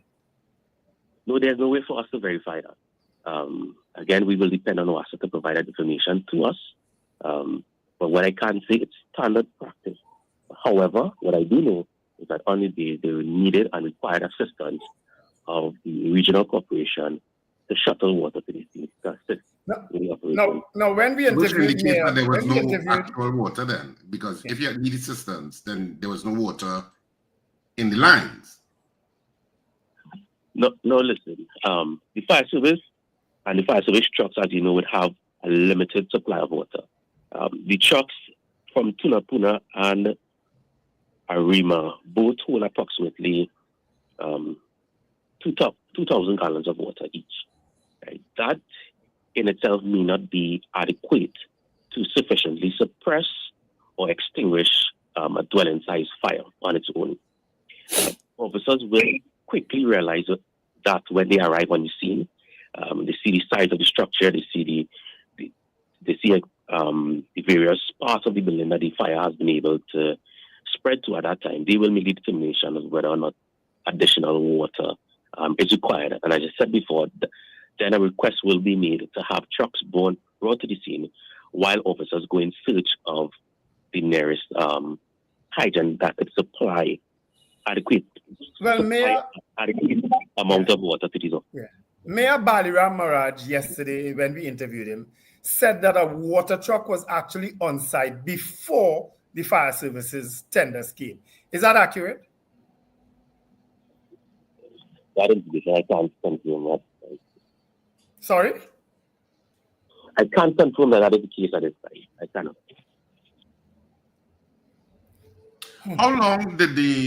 How long, because there's a lot of criticism from, at least according to in media reports, there's a criticism from people living on the street that the fire services took a while to get there. I know there was a time limit spouted of 11 minutes, but I've heard people who were, because at the time that this fire was in full blaze, Arima would have been alive with people walking to work and getting ready to head into Port of Spain and stuff. So you had a lot of observers in the fire, and some of those people were weighing in and said, no fire tender came until at least 30 minutes.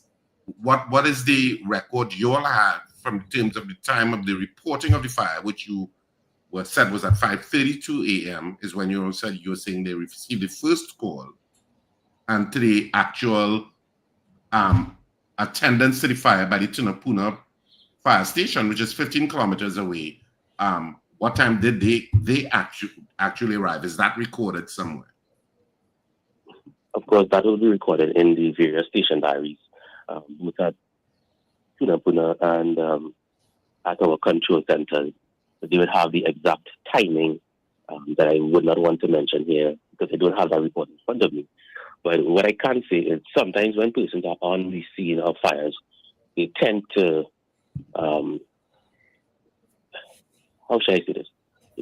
Sometimes persons are on the scene of the fire, they may notice the fire, but it doesn't mean that the fire service is immediately notified. So we can't stand in the scene of the fire service 20, 30 minutes to arrive, when in fact it may be a little shorter than that if you consider the time the fire service was actually informed of the incident. But Mr. Gandhi, we are not disputing that the fire service was probably a bit tardy in its response.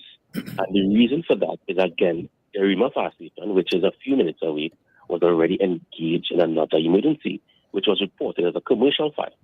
Now, it didn't turn out to be a commercial fire, but the officers would have no way to confirm that or actually respond and treat it.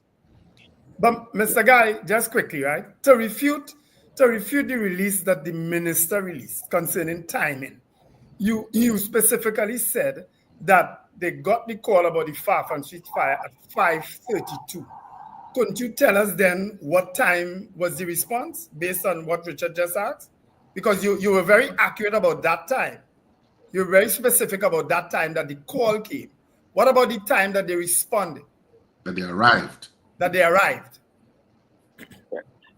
What I've been advised is that it took them to the fire station and responded in about 11 full minutes after.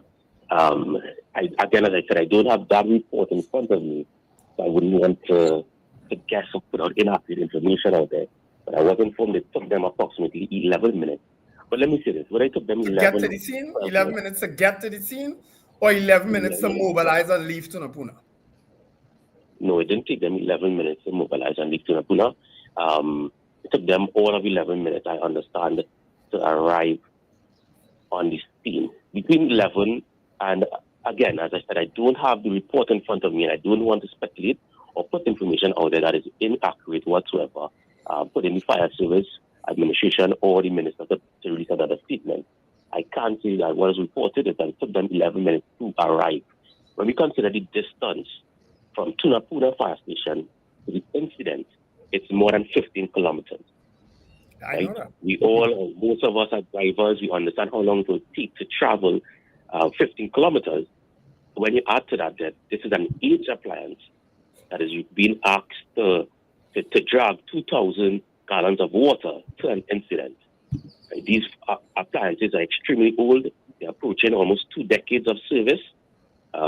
They are unreliable, and there are a lot of mechanical challenges. So it could actually have been 30 minutes then, not 11.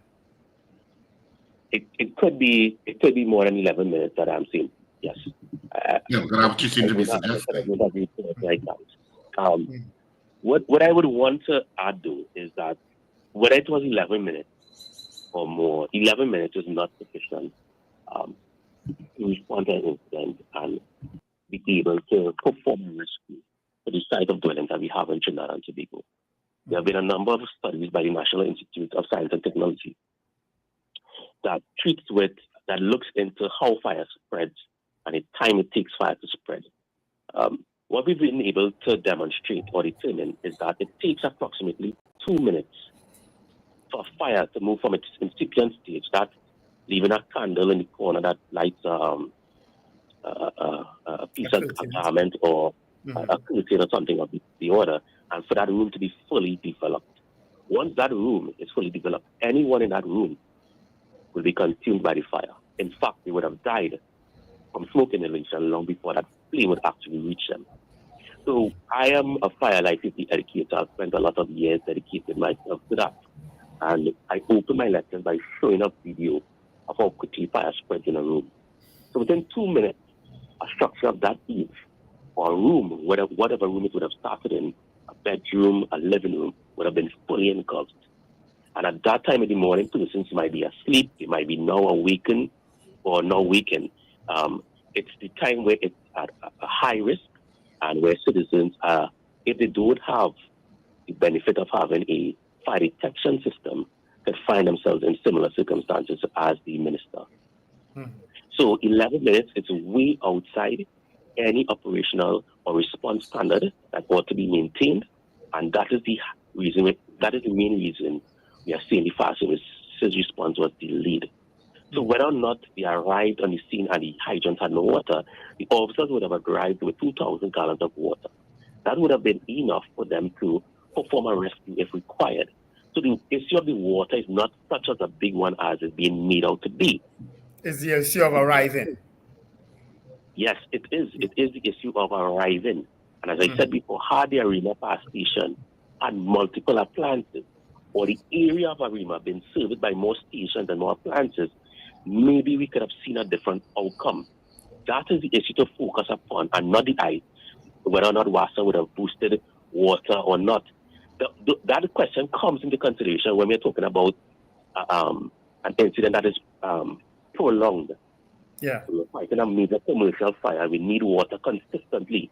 Then those questions come in, but not for dwelling fire. For dwelling fire, you want to ensure that your arriving appliances could treat with the incident to the extent of being able to perform rescues and save lives. We can always maintain a defensive position. Once we're able to save those lives, we can maintain a defensive position, protect other buildings until we are able to be supplied with water. So it's not an issue as being made out to be when it comes to a dwelling fire. Dwelling fires, the main goal here for fire officers is saving life. Yeah, I think I understand. I think we all understand what you're saying in terms of that particular fire, that response. Because had they not also gone to Manuel Congo in pursuit of a commercial fire that turned out to be a shed or an annex, that also may have made a difference yesterday, day before too. Yeah. Yeah, and interestingly enough, when we were discussing this issue yesterday, Mr. Garvey, I brought up the issue that I felt Arima needed at least 2 fire stations, one to deal with Arima North and one to deal with Arima South, because Arima South is pretty large. I mean, encompassing Lauketa, Greenvale. You also have places like Santa Rosa, further east. So it's a pretty large area. And then, of course, Arima Central and North is also a large area. And I heard that you just mentioned that, maybe Arima needs multiple fire stations. But yet we are operating with one station with one tender. So obviously there's a resource allocation issue that the Trinidad and Tobago Fire Services is fighting with, I'm assuming. You can now clear that up. And 2, is there a best practice in per capita allocation in terms of population of how many fire stations are necessary within a population district in terms of size and or population? and whether there is some lobbying on the part of the TTFS in terms of having these things brought consistently to the attention of the state who allocates the money and funding to make these things happen. So to draw a comparison, I looked at Orange County and Fairfax County. They approximately half the size, the geographical size of Trinidad and Tobago.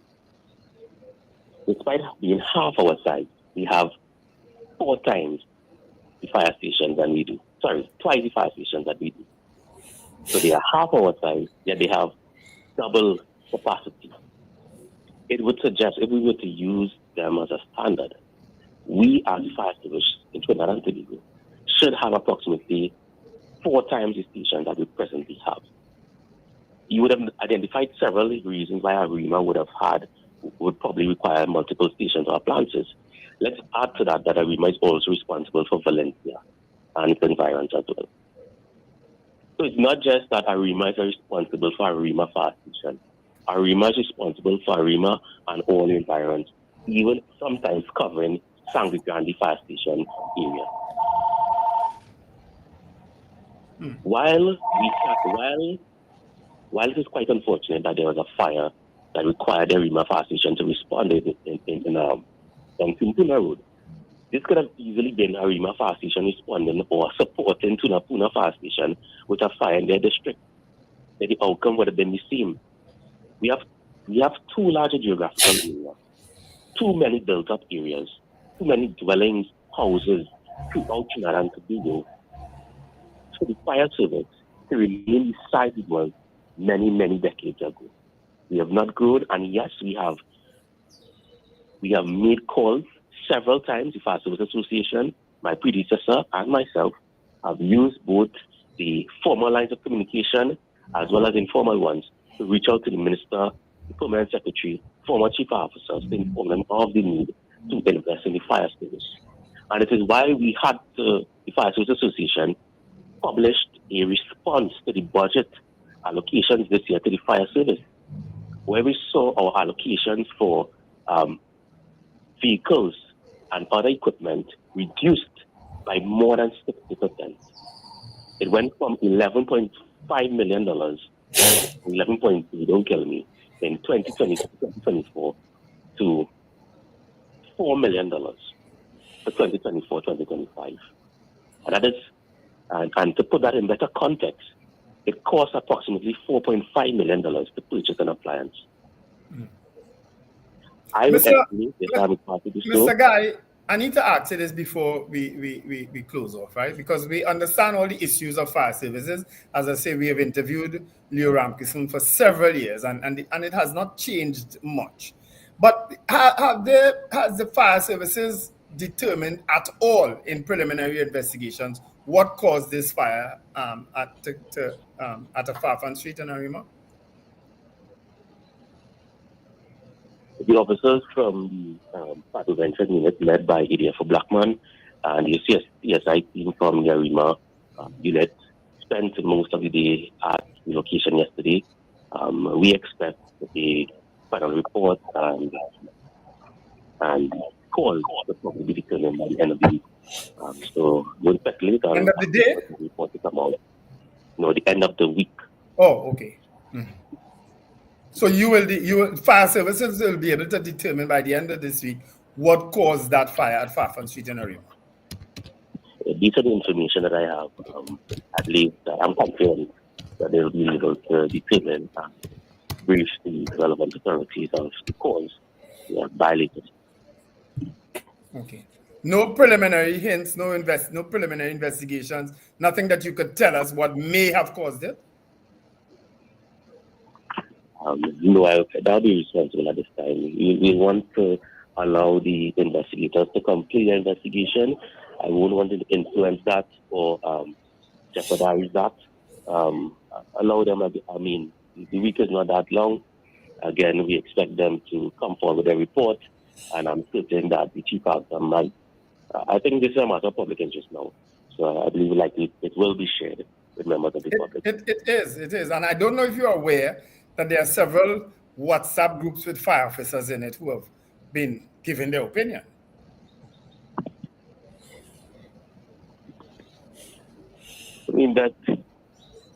Officers are free to give their opinion and speculate based on what they saw on video or whatever, but it's only those who went to the scene were able to gather evidence, and firefighting and determining cause of fire is a scientific method to going about doing so. It's no different to determining the how someone was shot to death on a murder scene or so on. Officers go there, they gather information, they go through the rubble, and there are several signs and patterns and techniques that they employ in their lives towards coming to a conclusion. So I don't understand, or I don't know how officers can, or anyone would be able to, who was not on the scene and privy to the information that Officer Blackman and his team have been privy to, would be able to successfully or accurately determine the cause. Okay. And that's my position as also experienced and qualified fire investigator. Guys, anything else? Richard, you're muted. Are you optimistic, Mr. Guy, that out of this tragedy, some good can happen in terms of the allocation of resources to the TTFS, and that it will now be treated seriously? Because I'm assuming that has not been treated as seriously as the TTFS would have liked prior to this. That it will be treated seriously in terms of allocation of resources, including whatever the strategic plan is for the TTFS in which areas need multiple stations, as we are suggesting that Arima is obviously a place that needs multiple stations.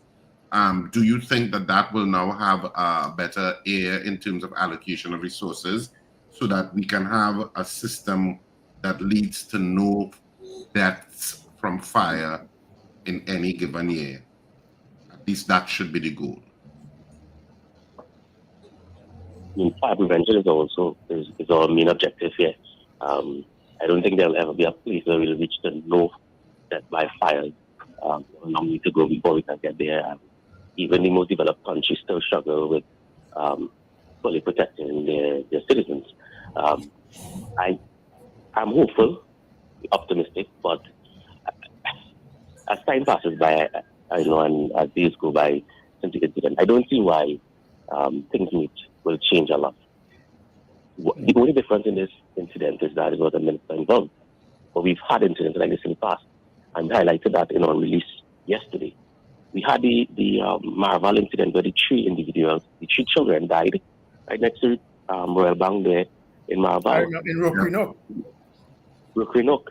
And the nearest fire station, which was the Woodbrook fire station, who has responsibility for that area, did not have an appliance.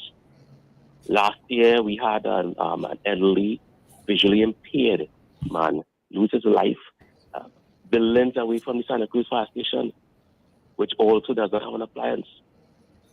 In Pinal, we had multiple fires in Barrack 4 and Pinal and Supara where persons died and lost their properties and were displeased by fires. And yet still, despite making regular claims publicly and otherwise, we were just called alarmists by the minister. So I don't see why things would change. If it did indeed take the death of this minister for us to have a change in the way we allocate resources to the fire service, then that would be welcomed. But I'm saying that should not have been the case. But again, we are hopeful, and we allow the ministers and them to grieve now. But definitely, some accountability for this incident has to be taken. Yeah. Well, you have to. In my words, this is just light a fire to get things done. Clearly, because I know Leo tried very hard over the years. And I recommended him for trying so hard, but clearly something is amiss, because that Arima fire station, for all intents and purposes, was closed down at one time. I know because I passed there. Yes, it was. Yeah, that's and we at the fire station association has been doing its part. We've had several press conferences this year highlighting the challenges of the fire service, and each time we've done so the Minister of National Security responded by saying that we are being alarmist, the fire service is well-resourced, and that there's no worry. Right? He has responded in the Parliament and outside making Which minister are we talking about here? Because I remember Leo publicly praising Stuart Young. Which minister are we talking about? The Minister of National Security. There's only Which one one? Minister Fitzgerald. That's the Minister. No, did I say that? Because I know Leo had publicly praised Stuart Young at the point in time, so that's why I'm asking. So we've made repeated claims, and I'm just referring to just this year alone. We've made repeated claims for equipment for fire officers to enhance officer safety. We've highlighted the shortcomings of the newly opened Point 14 fire station that was built without an appliance being procured for it. And at every turn, we alert to the public that, listen, there's something to pay attention to here. The fire service is on the brink of collapse. The minister went to Parliament and provided cover for himself and for his cabinet and indicated that the fire service is properly resourced. Now, again, unfortunately, the Minister of Education had to die for attention to be turned properly onto the issue. And we would hope that now all those who probably were failing to recognize the challenges that we had prior would truly understand the depth and the scope of our challenges and call on their representatives to assist us with it. Mr. Guy, good morning. If I could just ask, what is the chief fire officer on the same page as you regarding the issues you've outlined this morning, and what is his position on the calls you've been making? We recently had a change in leadership at the office of chief officer. We saw Mr. Arnold Bristol going on pre-retirement, and Mr. Andy Hutchinson now taking over responsibility for the organization. We've had several meetings with Mr. Hutchinson in recent times, and I feel confident in saying that he understands the challenges that are before us, and he seems to have a strategic plan to address the issues that we believe should be addressed as the high priority items. So he has recognized the challenges. He is an officer who would have spent a number of years on the operational side of things. He has a good command of the organization, I would believe so, and we believe that he could, in fact, if given the assistance of the state, we could see a turnaround in this time. But again, it shouldn't be up to one person or one man or anything like that. I think the matter of public safety should be bipartisan. It should be one that we should have a complete buy-in from our elected officers and those with the authority to make the change. And one area that we could never see major cuts in the way the fire service has seen cuts over the past 10 years is in public safety. And unfortunately, that has been the case. And again, this is the result here. Fire officers will not be scapegoated for the fact that we've been under-resourced, we are under-equipped, and we are undermanned. The fire service has not trained or batched for over 5 years, and we are short by approximately 20% of our established strength. So there are a number of challenges that are before us. We need the assistance of our elected officials to ensure that those issues are resolved quickly and decisively. Okay, well said, Mr. Guy. Mr. Guy, before you go, just one last question, because it's based on someone who put it on the chat a while ago. Was Fire Services Union part of the group that met with the opposition leader concerning a coalition of interest? Fire Services Association, we met with the opposition UNC not only recently, but I would say for the past year. They invited us to several meetings to discuss and to go over some of the issues that were affecting the fire service. I would think that any party, organization, individual who buy themselves for office would meet with all interest groups and stakeholders to ensure that the needs of that organization, the needs of that department, the needs of that community could be addressed in whatever manifesto that they are creating. We are happy to report that they did extend an invitation to us, and we acceded to it. They have been listening to our concerns. I am quite confident that they are well aware of the needs of the organization. They are well aware of the needs of the fire officers and how important fire officer safety is to us. There are a number of legislative adjustments that we would like to see that would improve fire officers' pensions, take care of the health benefits for fire officers who have been contracting cancers and other job-related diseases at an alarming rate without receiving any form of medical assistance or compensation when that occurs.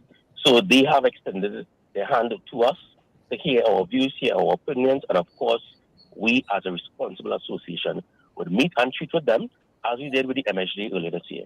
The Movement for Social Justice also reached out, and as part of the Joint Trade Union movement, we met with the Movement for Social Justice as well as the United National Congress. We have written to the minister and we have sought several meetings with the Minister of National Security to highlight these very same issues. And we have never received even an acknowledgement letter indicating that they received the reports of the issues within the fire service. The minister has never reached out to me via phone. I've attempted to reach him several times. I've attempted to communicate to him through the permanent secretary, and at no time they have decided to meet with us. There was a facility in the past to meet in a tripartite way with the Ministry of National Security, the Fire Service Administration, and the Fire Service Association. And under this minister, that meeting has fallen apart as well. So a lot of the initiatives and structures that were put in place to ensure that the fire service does not fall into the position or the situation that it is in right now have been removed and stripped away.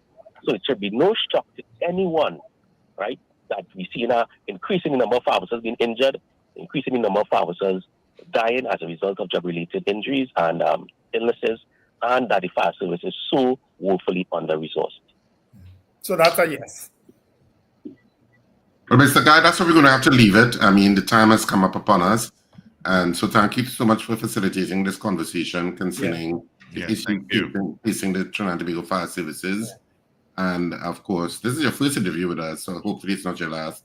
We'll, speak to you maybe later on. Well, hopefully by the end of the week, we'll get an answer as to what caused that fire. Yeah. Thank you very much, Mr. Guy. You've been most articulate this morning. All right. All the best to you. Thank you. All right. So this is where we wrap up the Power Breakfast Show at this point.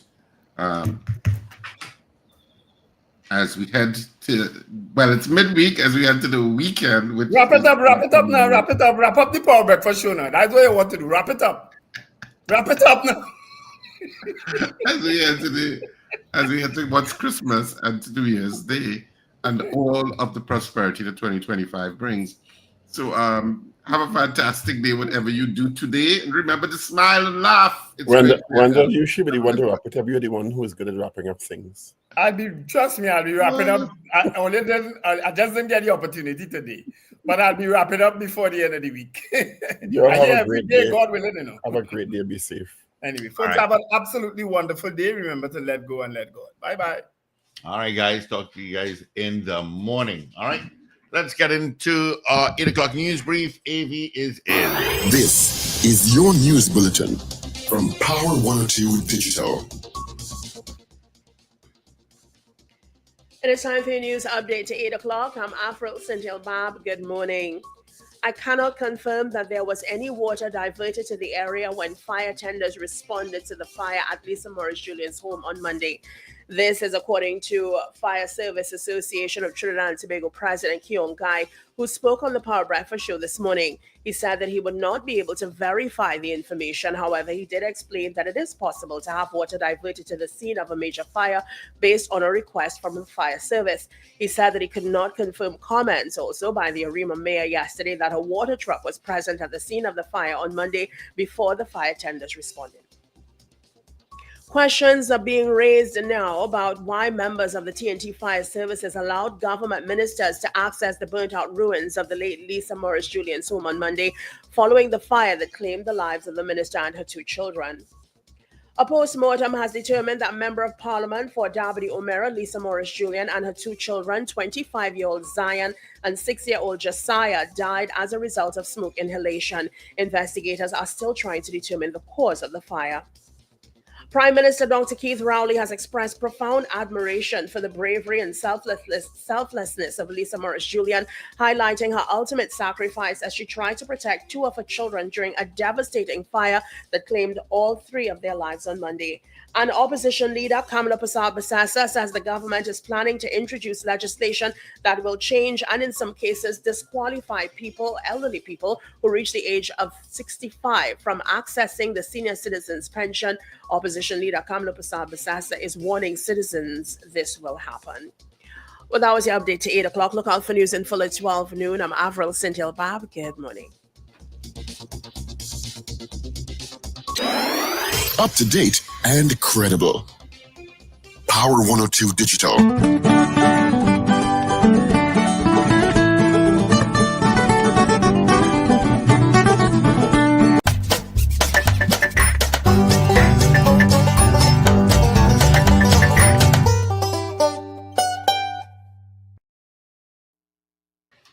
Alrighty, it is 1.5 minutes after the hour of 8 o'clock on this Wednesday, the 18th day of December.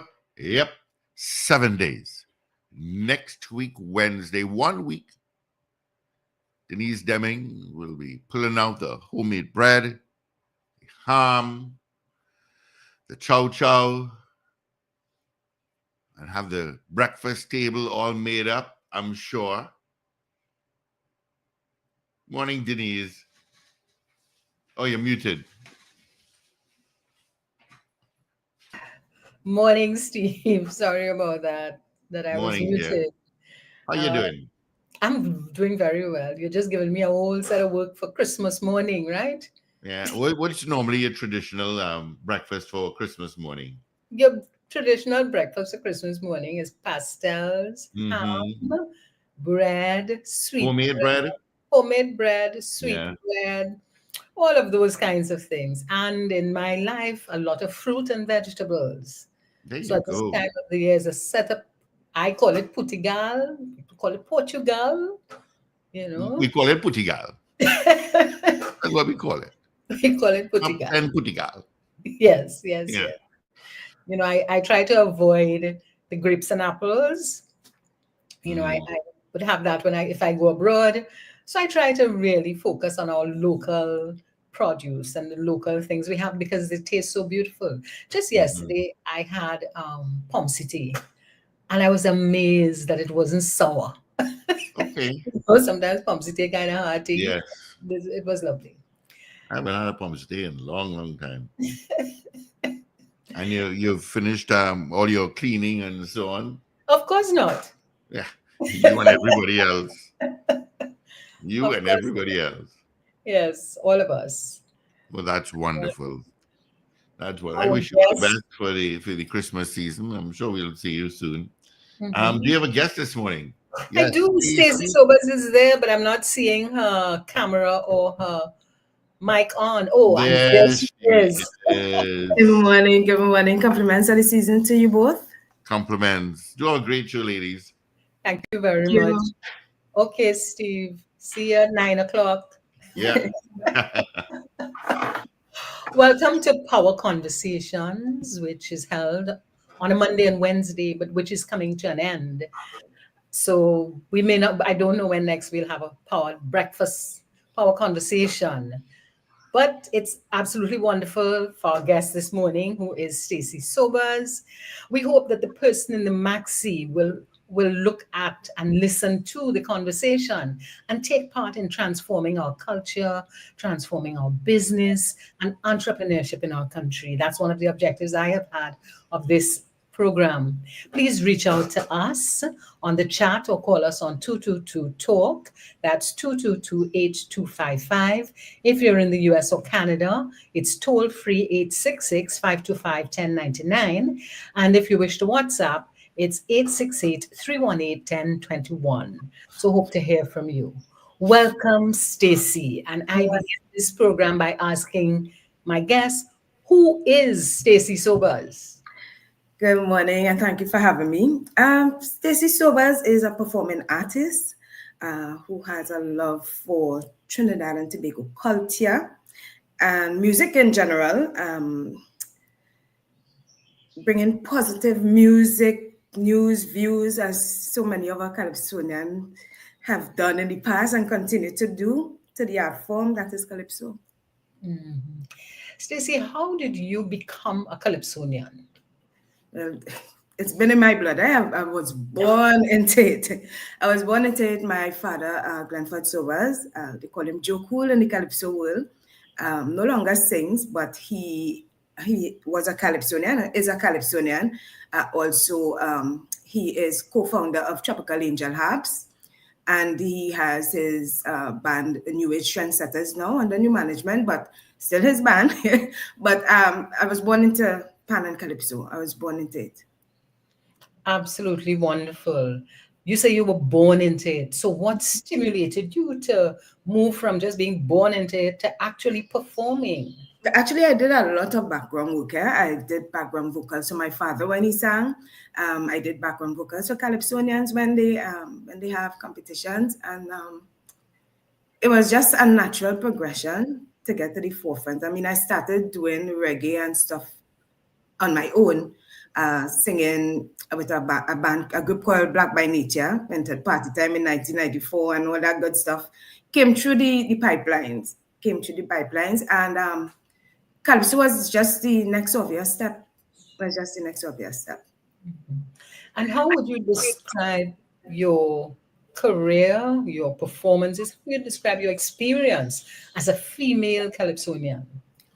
I've had a really good running, really good support. I'm a member and co-manager of Divas Calypso Cabaret International, the only all-female tent in Trinidad and Tobago, and may I say the world. And I've had the opportunity to be an example for young women who want to enter the Calypso or are entering the Calypso arena. I've had a really good run in that I've had a crown, NWAC National Calypso Queen in 2018. I've had success in the Calypso Monarch, placing 6th this year in Calypso Monarch. So it's really been a really good ride for me so far. Yes, and you talked about having this female Calypso organization. Mm-hmm. How is that thriving? We've been doing a lot of work with women in Calypso under Dr. Rudolph Utley. The Divas Calypso Cabaret International was founded in 2004, and I've been a member since inception. And we've had persons like Abby Blackman, Sinal Dempster, MCs like Nikki Crosby, people that are prominent in the art form pass through and give support to upcoming women in Calypso. And I have been blessed to be there for the last 20 years. And seeing the growth of women in the art form, seeing the hunger of women wanting to be in the art form and make something of Calypso, of themselves in Calypso. It has been fulfilling for me to see them grow and just do the work that is required to keep the culture alive.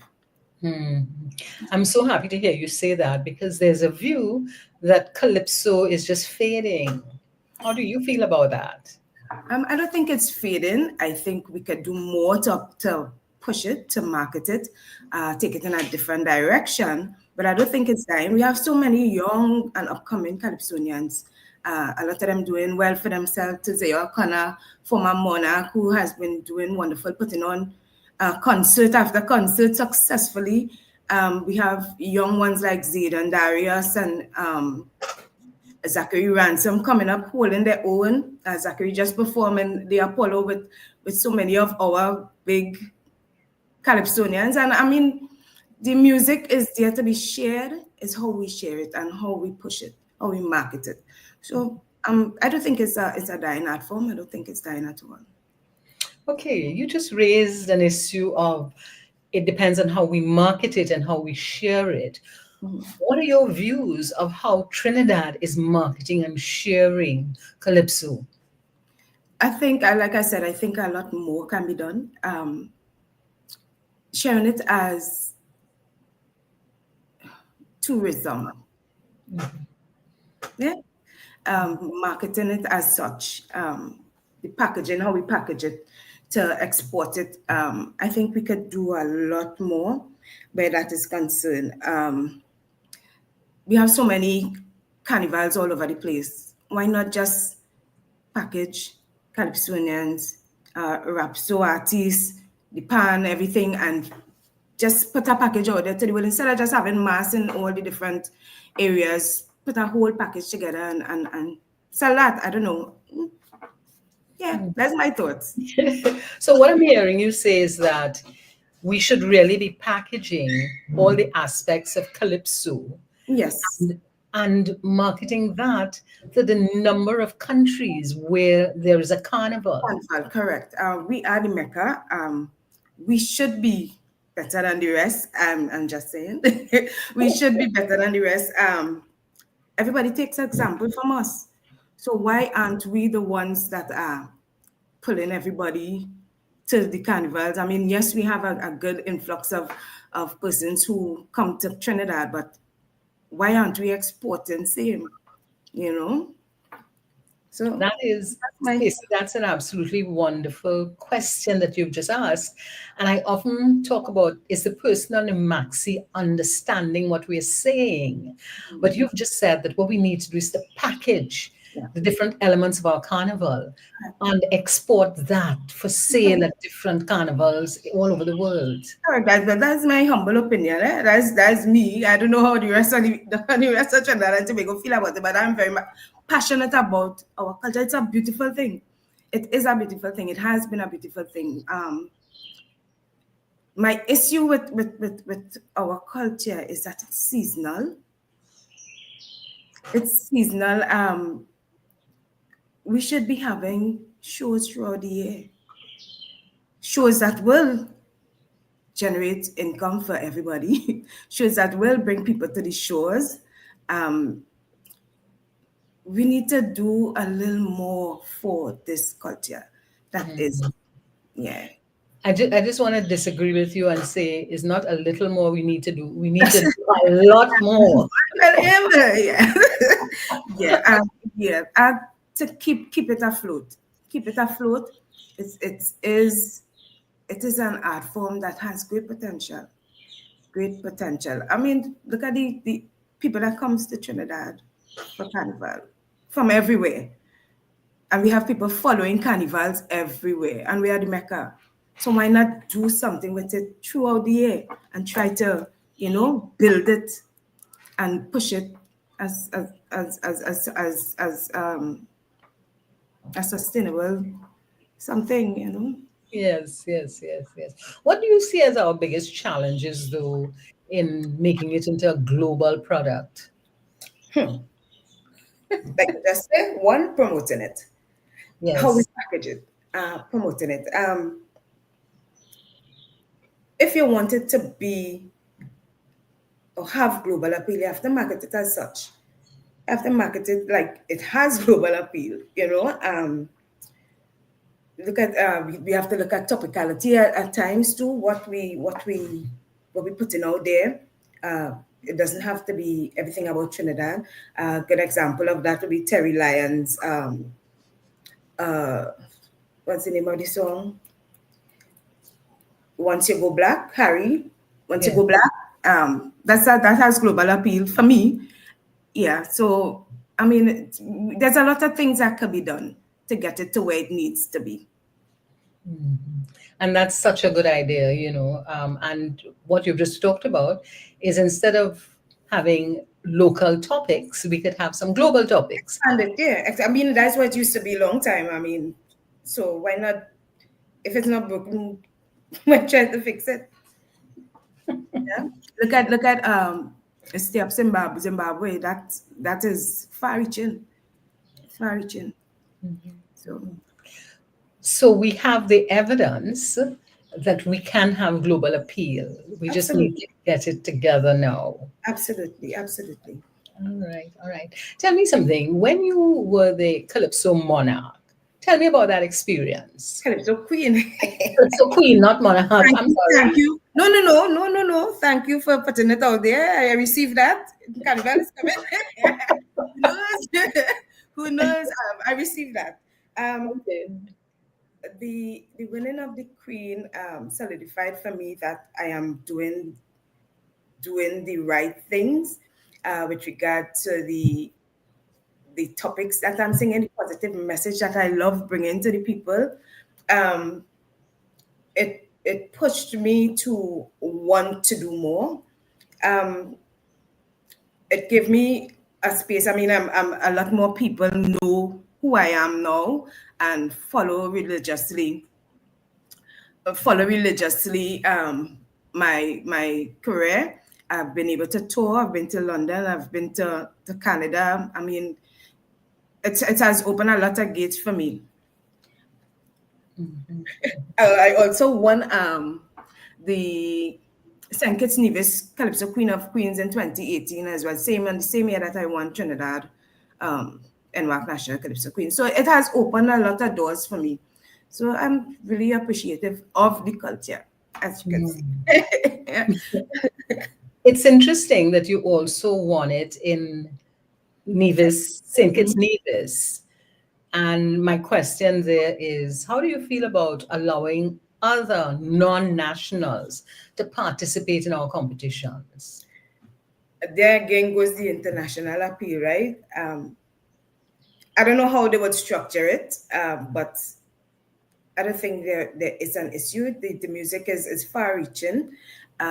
A lot of people appreciate. I mean, we don't just have Calypso here. We have Calypso in Barbados, Calypso in Martinique. A lot of people, because under Divas Calypso Cabaret, because it's an international theme, we have people singing from all different diasporas. So the competition itself, I'm not sure how they were structured, but I think we can open it. I think we can open it. Tell me something about the name of Divas Calypso Cabaret International. It's Divas Calypso Cabaret International. Right. Tell us about that. Right. So Divas are founded by Dr. Otley, as I said, in Rudolph Otley in 2004. It's an all-female tent. Every year we do a tribute to an icon. So we find, apart from the ladies just doing their calypso for the season, they would have to do a cover song from a Calypsonian, male or female, deceased or current, helping to push the art form or keep the legacy of those who have gone before us, or those who set the table to be remembered. We try to facilitate young women upcoming who otherwise wouldn't have a space or get a space in any of the other tents. Try to give them a safe space to hone their craft, so to speak. The tent has been doing great work. We've had a lot of people going to the semifinals of the Monarch, several people in the finals over the years. And we just continue to do the work in opening the doors for upcoming female Calypsonians to put their work out there. Those passionate about it, really passionate, and want to do more for the art form or in the art form or for with the art form, opening those doors for them to have a space to express themselves. You are described as an actor. Tell me something about your acting. They say I'm an actor. I recently played Calypso Rose in the Roma Spencer's Queen of the Road musical. Apart from this particular thing, I've never really had any acting experience. So I really embrace the opportunity to take the stage in a different light.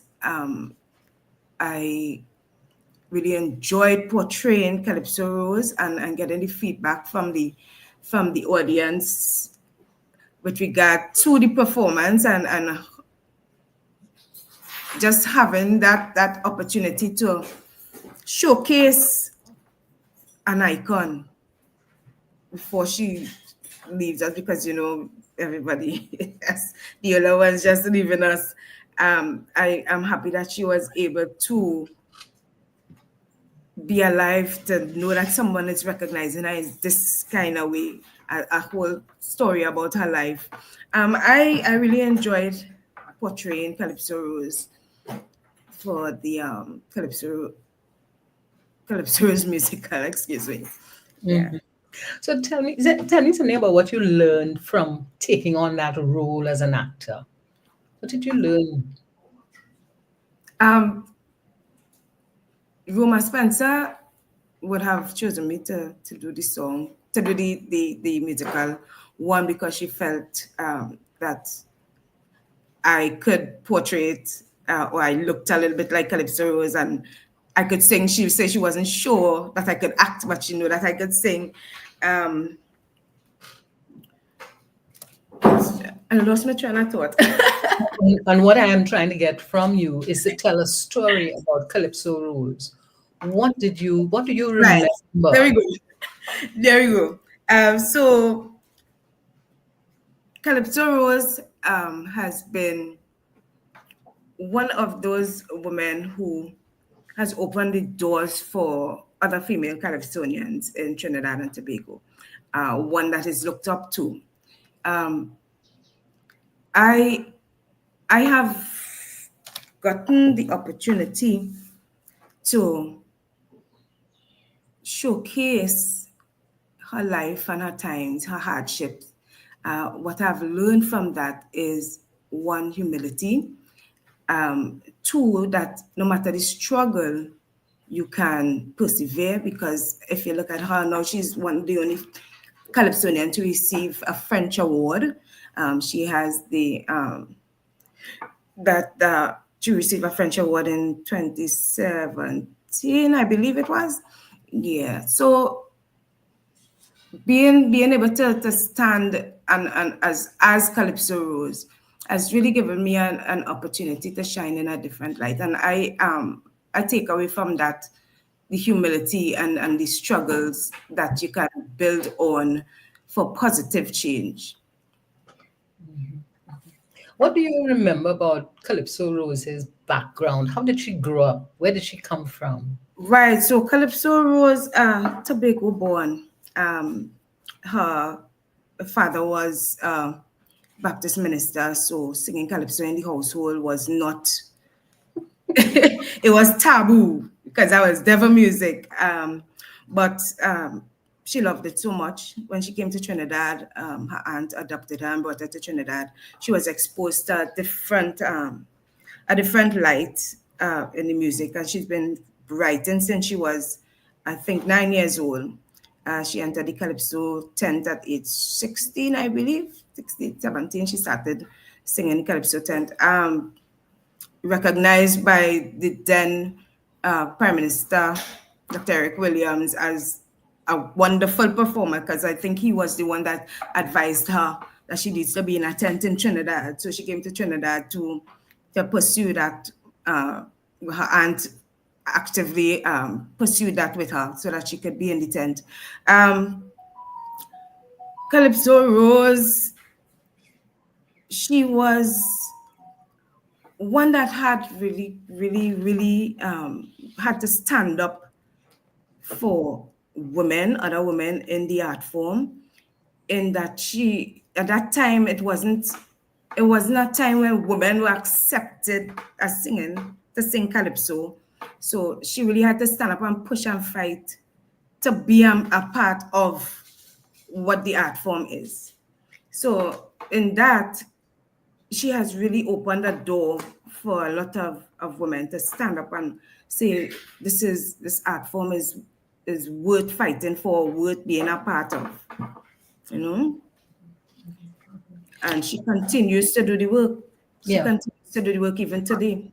Yes, she does.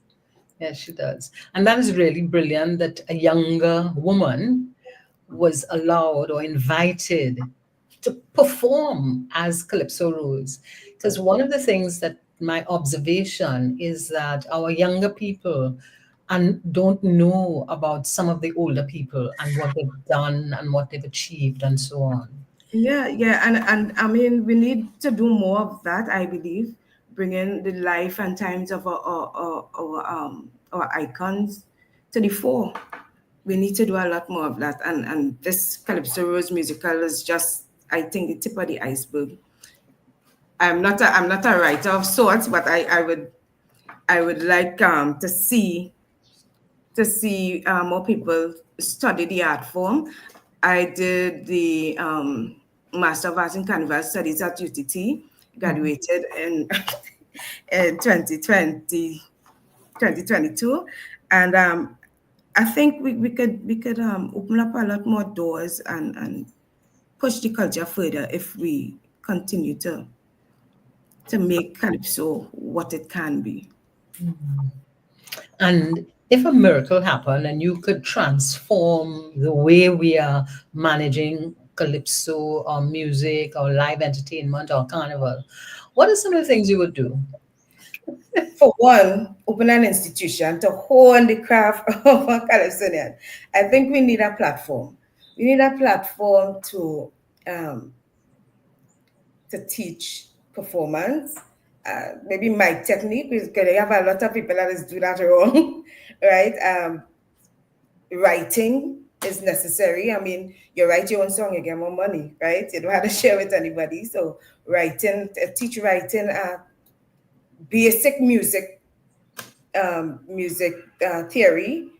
I would open an institution for that. Two, what else can I do with a miracle? Calypso would be a year-round thing for me. A year-round thing with music, Calypso music as 90% in Trinidad. Because I mean, we need variety, right? But 90% local. 90% local. Music on the airways, we say it, but we don't do it. So I would have that implemented. Calypsonians will be able to earn throughout the year because I would stage shows. It doesn't have to be every month. It could be every other month, quarterly. I mean, until Carnival, everybody will be able to earn.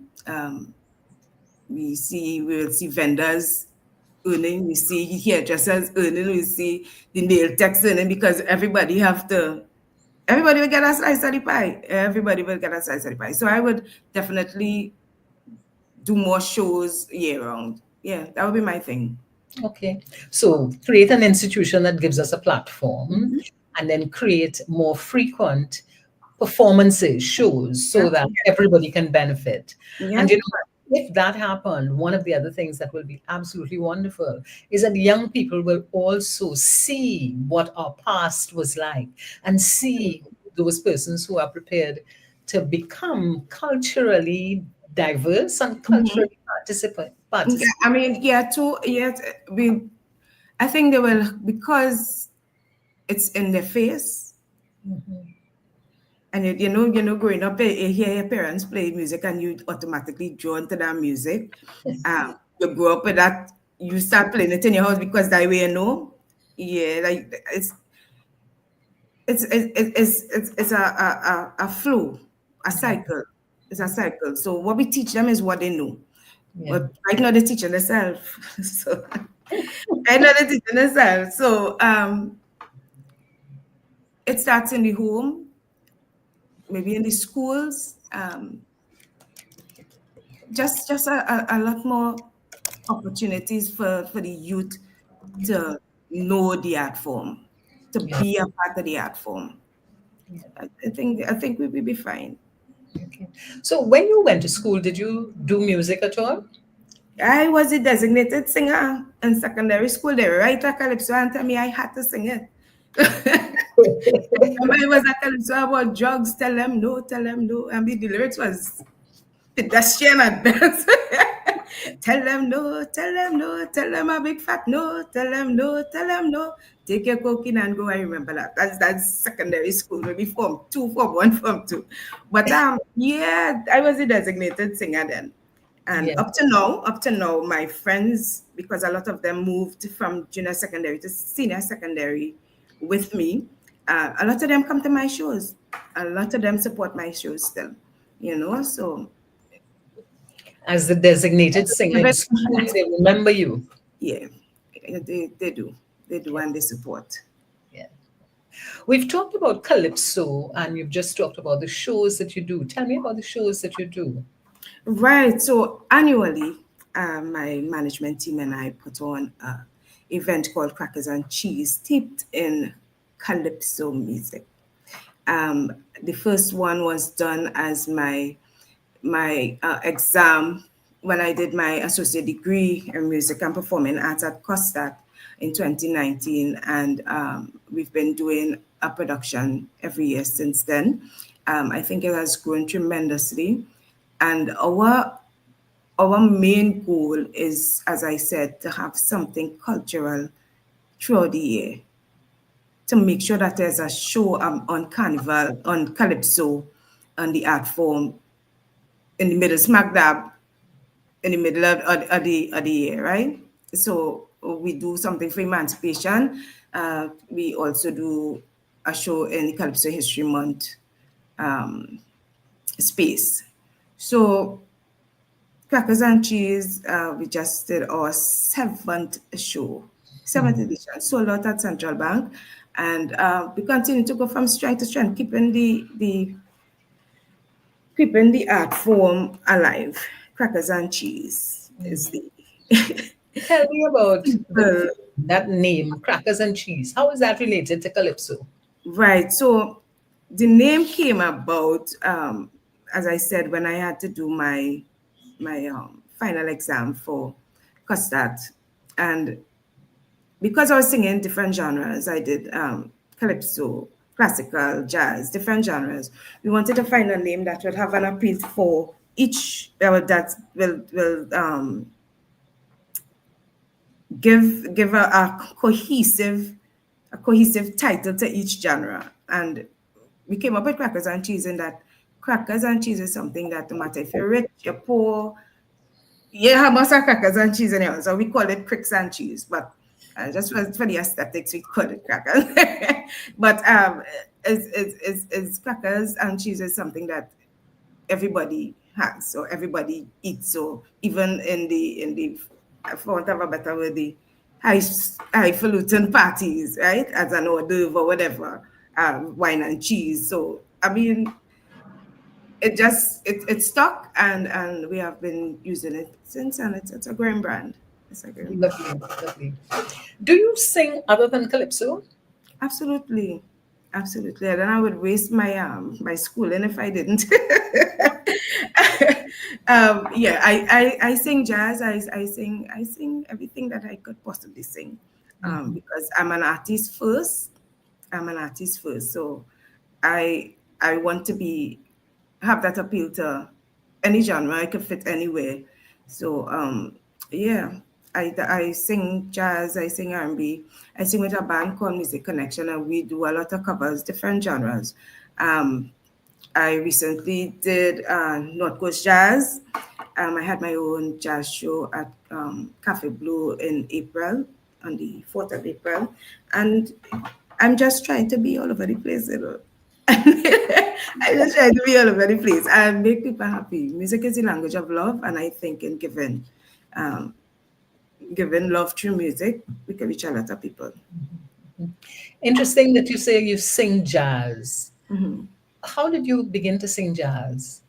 Like I said, I did it in Costa as part of one of the genres for the performing arts, and I've always loved the style. I've always loved the style of music. Jazz music just gives you a different aesthetic. is a music that you could give your whole heart through. I can say, yeah, it's a love music. So for me, that's what drew me to jazz, and I want to do so much more with the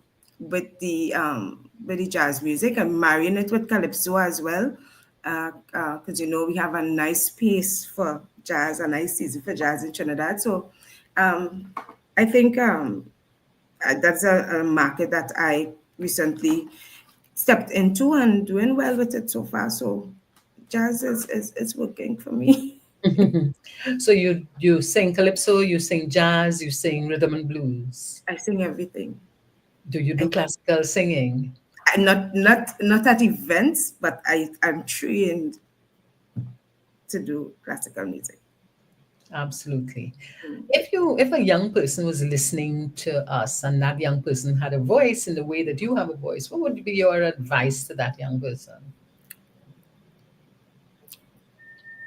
Don't limit yourself. One, study how you market yourself, what you put out, your content, positive music. Try to get in a space that you're comfortable with regard to the music. Like for me, it's calypso and jazz, and although I do all kind of other music, that's my niche. That's why I feel most comfortable. So market yourself in a way that would be appealing not just to the local market, but to international market as well. As I say, packaging and promotion is everything. So I would say, believe in yourself, find positive people to be around, find people who would assist. Keep going, sorry. You have questions. There's so much people that I think willing to share the knowledge about the music industry, and just be true to yourself. Just be true to yourself. If this is what you want to do, I mean, nobody can tell you this. Yeah, you can't make it. If you're true to yourself and you're true to what you're doing, you could break any barrier. So a young person wanting to become a professional singer, do you think they should get a job, another job? I mean, it's always nice to have something to fall back on. I have 8 to 4. I need to go to work.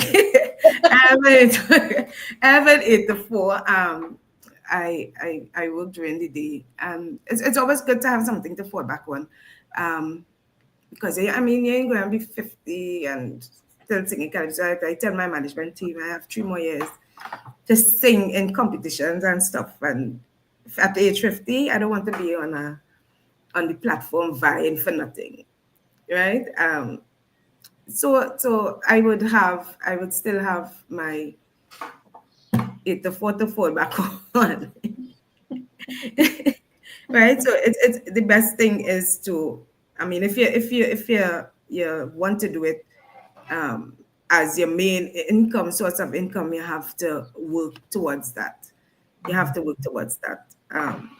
But I've been working before singing, so I just married the two. Yeah. So yeah, just be true to yourself, and push for what you want. Yeah. Lovely. So you're going to stop at age 50? Yeah, that's competition, you know. That's competition. But remember, I have the crackers and cheese brand to push, so I'll be working under that. Well, I want to be working under that, God's willing. Yeah, but I don't think I want to be in competition after age 50. That's yeah. I want to be out of competition by then. I think I have a good I've accumulated a good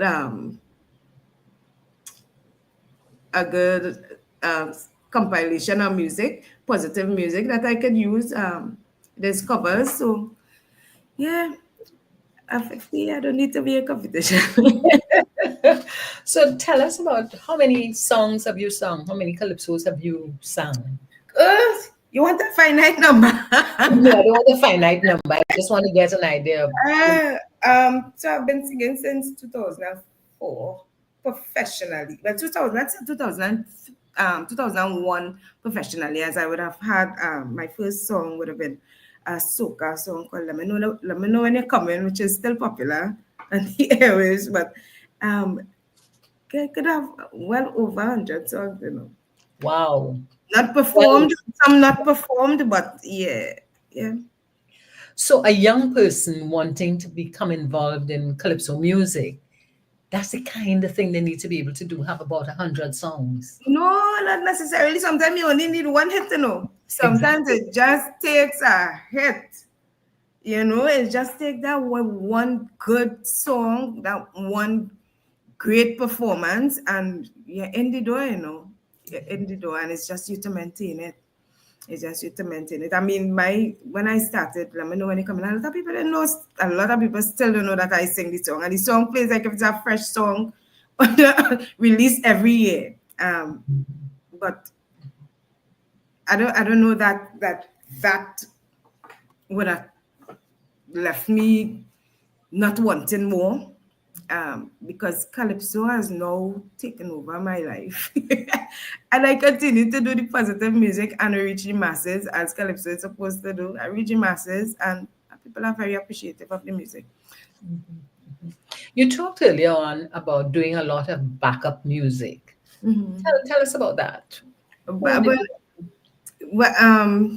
There was this young guy called Cleveland McDonald. His father is a Calypsonian, Mr. Mac. He sings with the South Tent.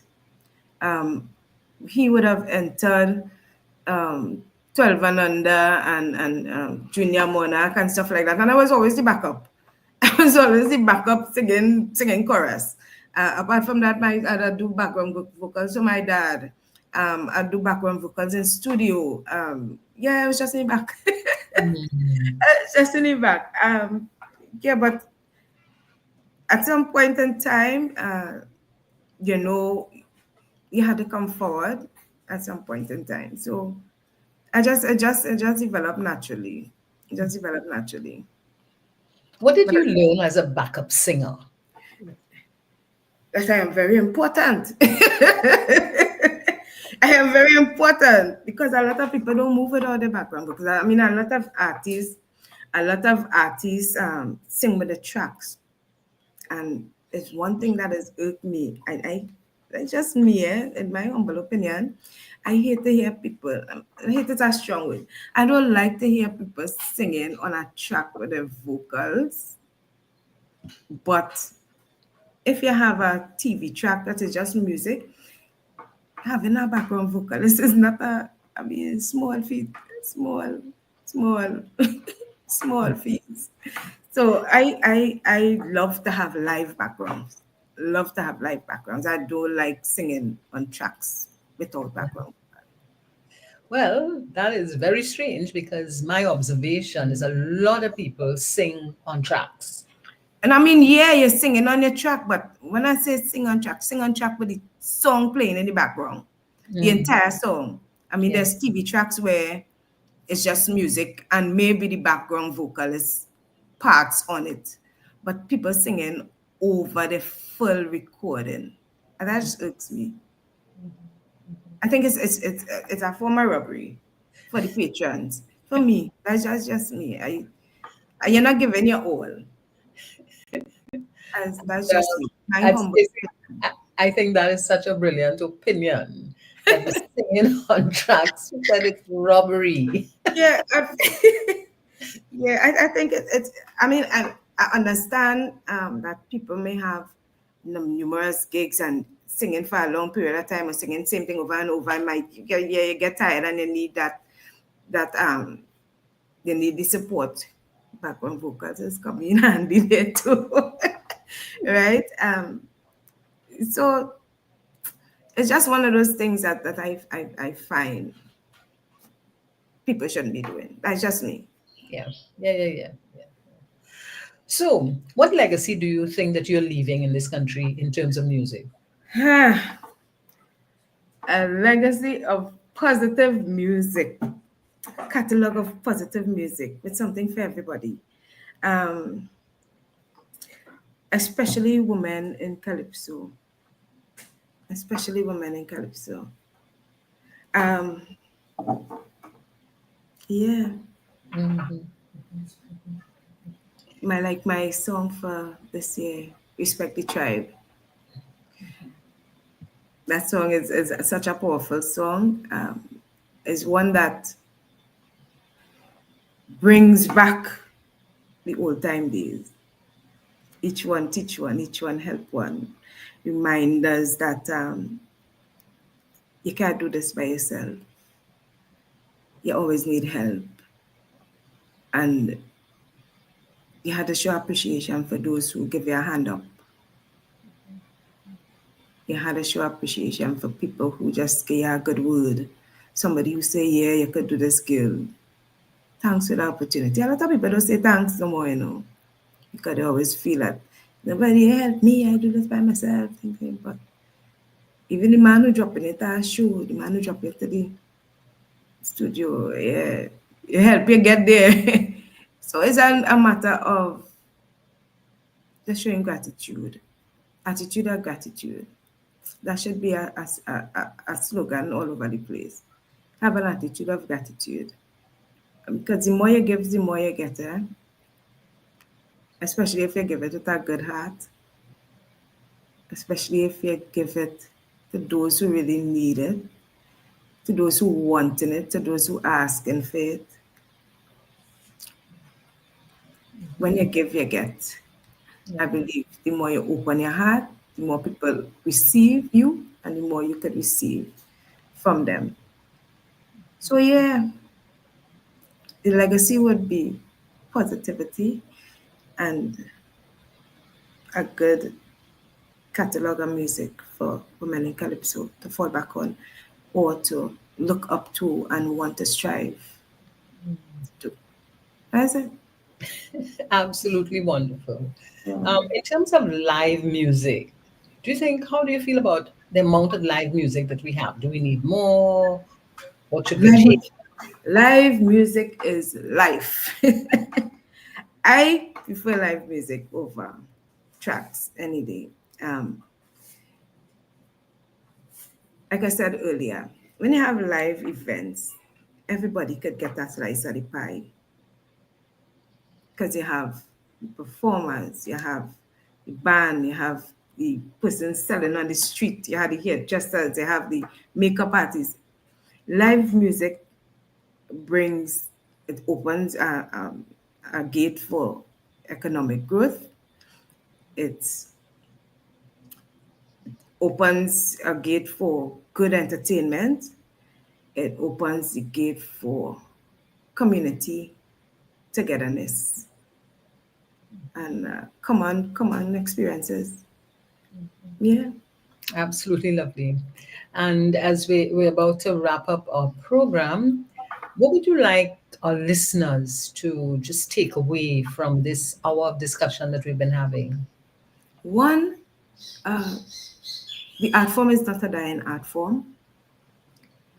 Two, support local. It is necessary and important to support local. Three, there is need for a greater platform for our art form. The powers that be. The powers that be. We have so much to give. We have so much to give, and it's how we're giving it. I believe in the culture.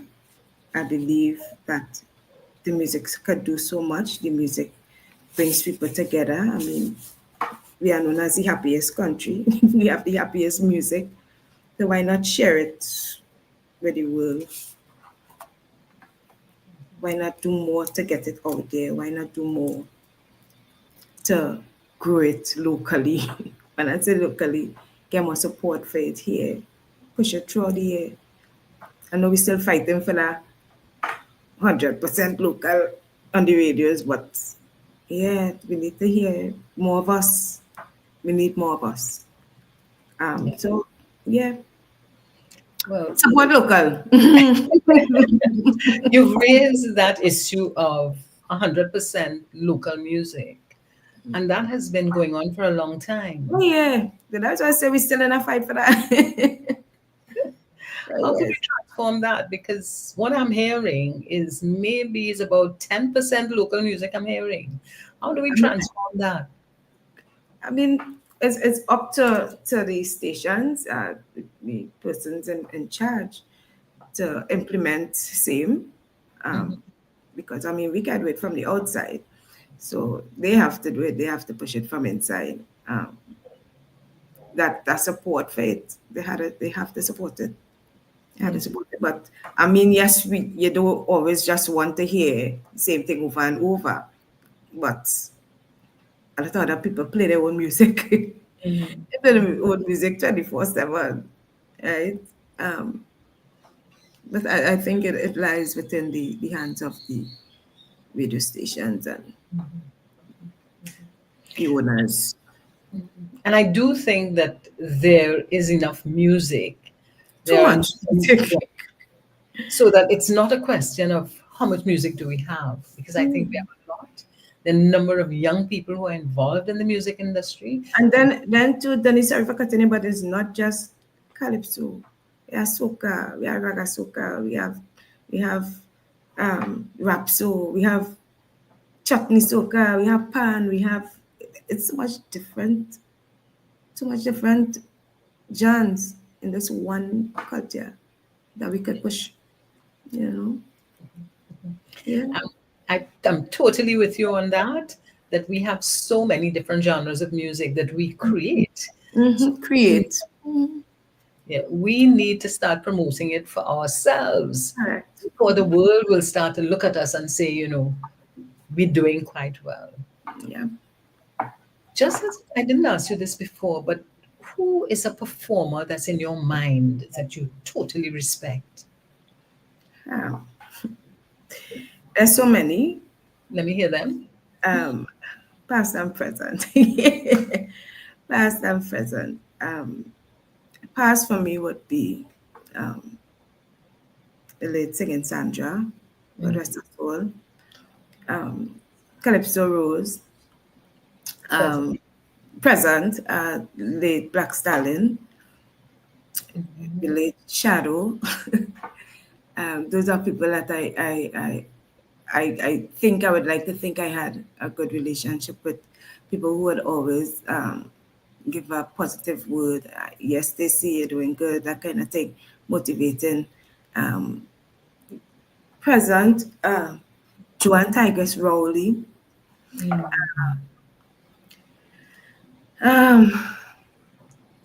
David, Michael Rother. Who else?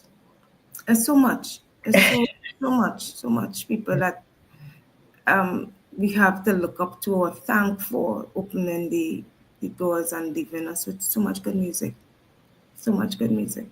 All right. And what is your dream for 2025?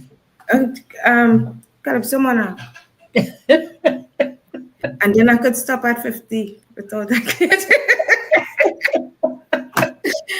And then I could stop at 60 and 50 and say, yeah, I done there. That's it. Thank you very much, Stacey. And what are your parting comments to us?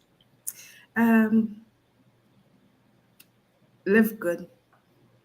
Live good. We need a little more love in Trinidad and Tobago because I really don't know where we're heading as a people. Trying to hold grudges now. And to make for nothing. Because today you're fighting somebody, tomorrow they're going to say, if you didn't know. If I didn't know, I wouldn't have. So take yourself out of that situation.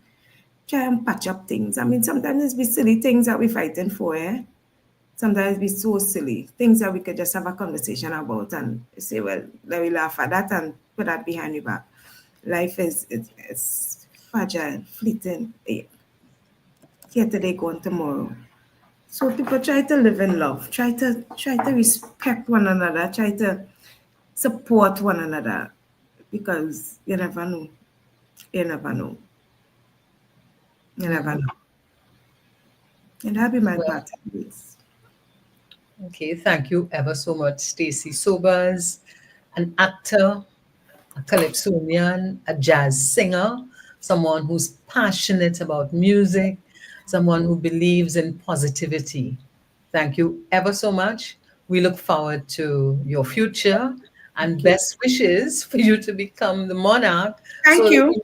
Thank you. So that you could stop competing. Yeah, man.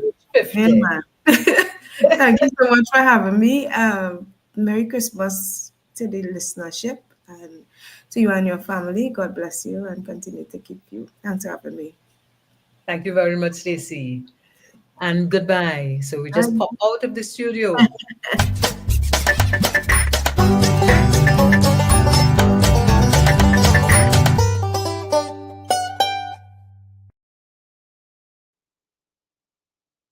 Taking you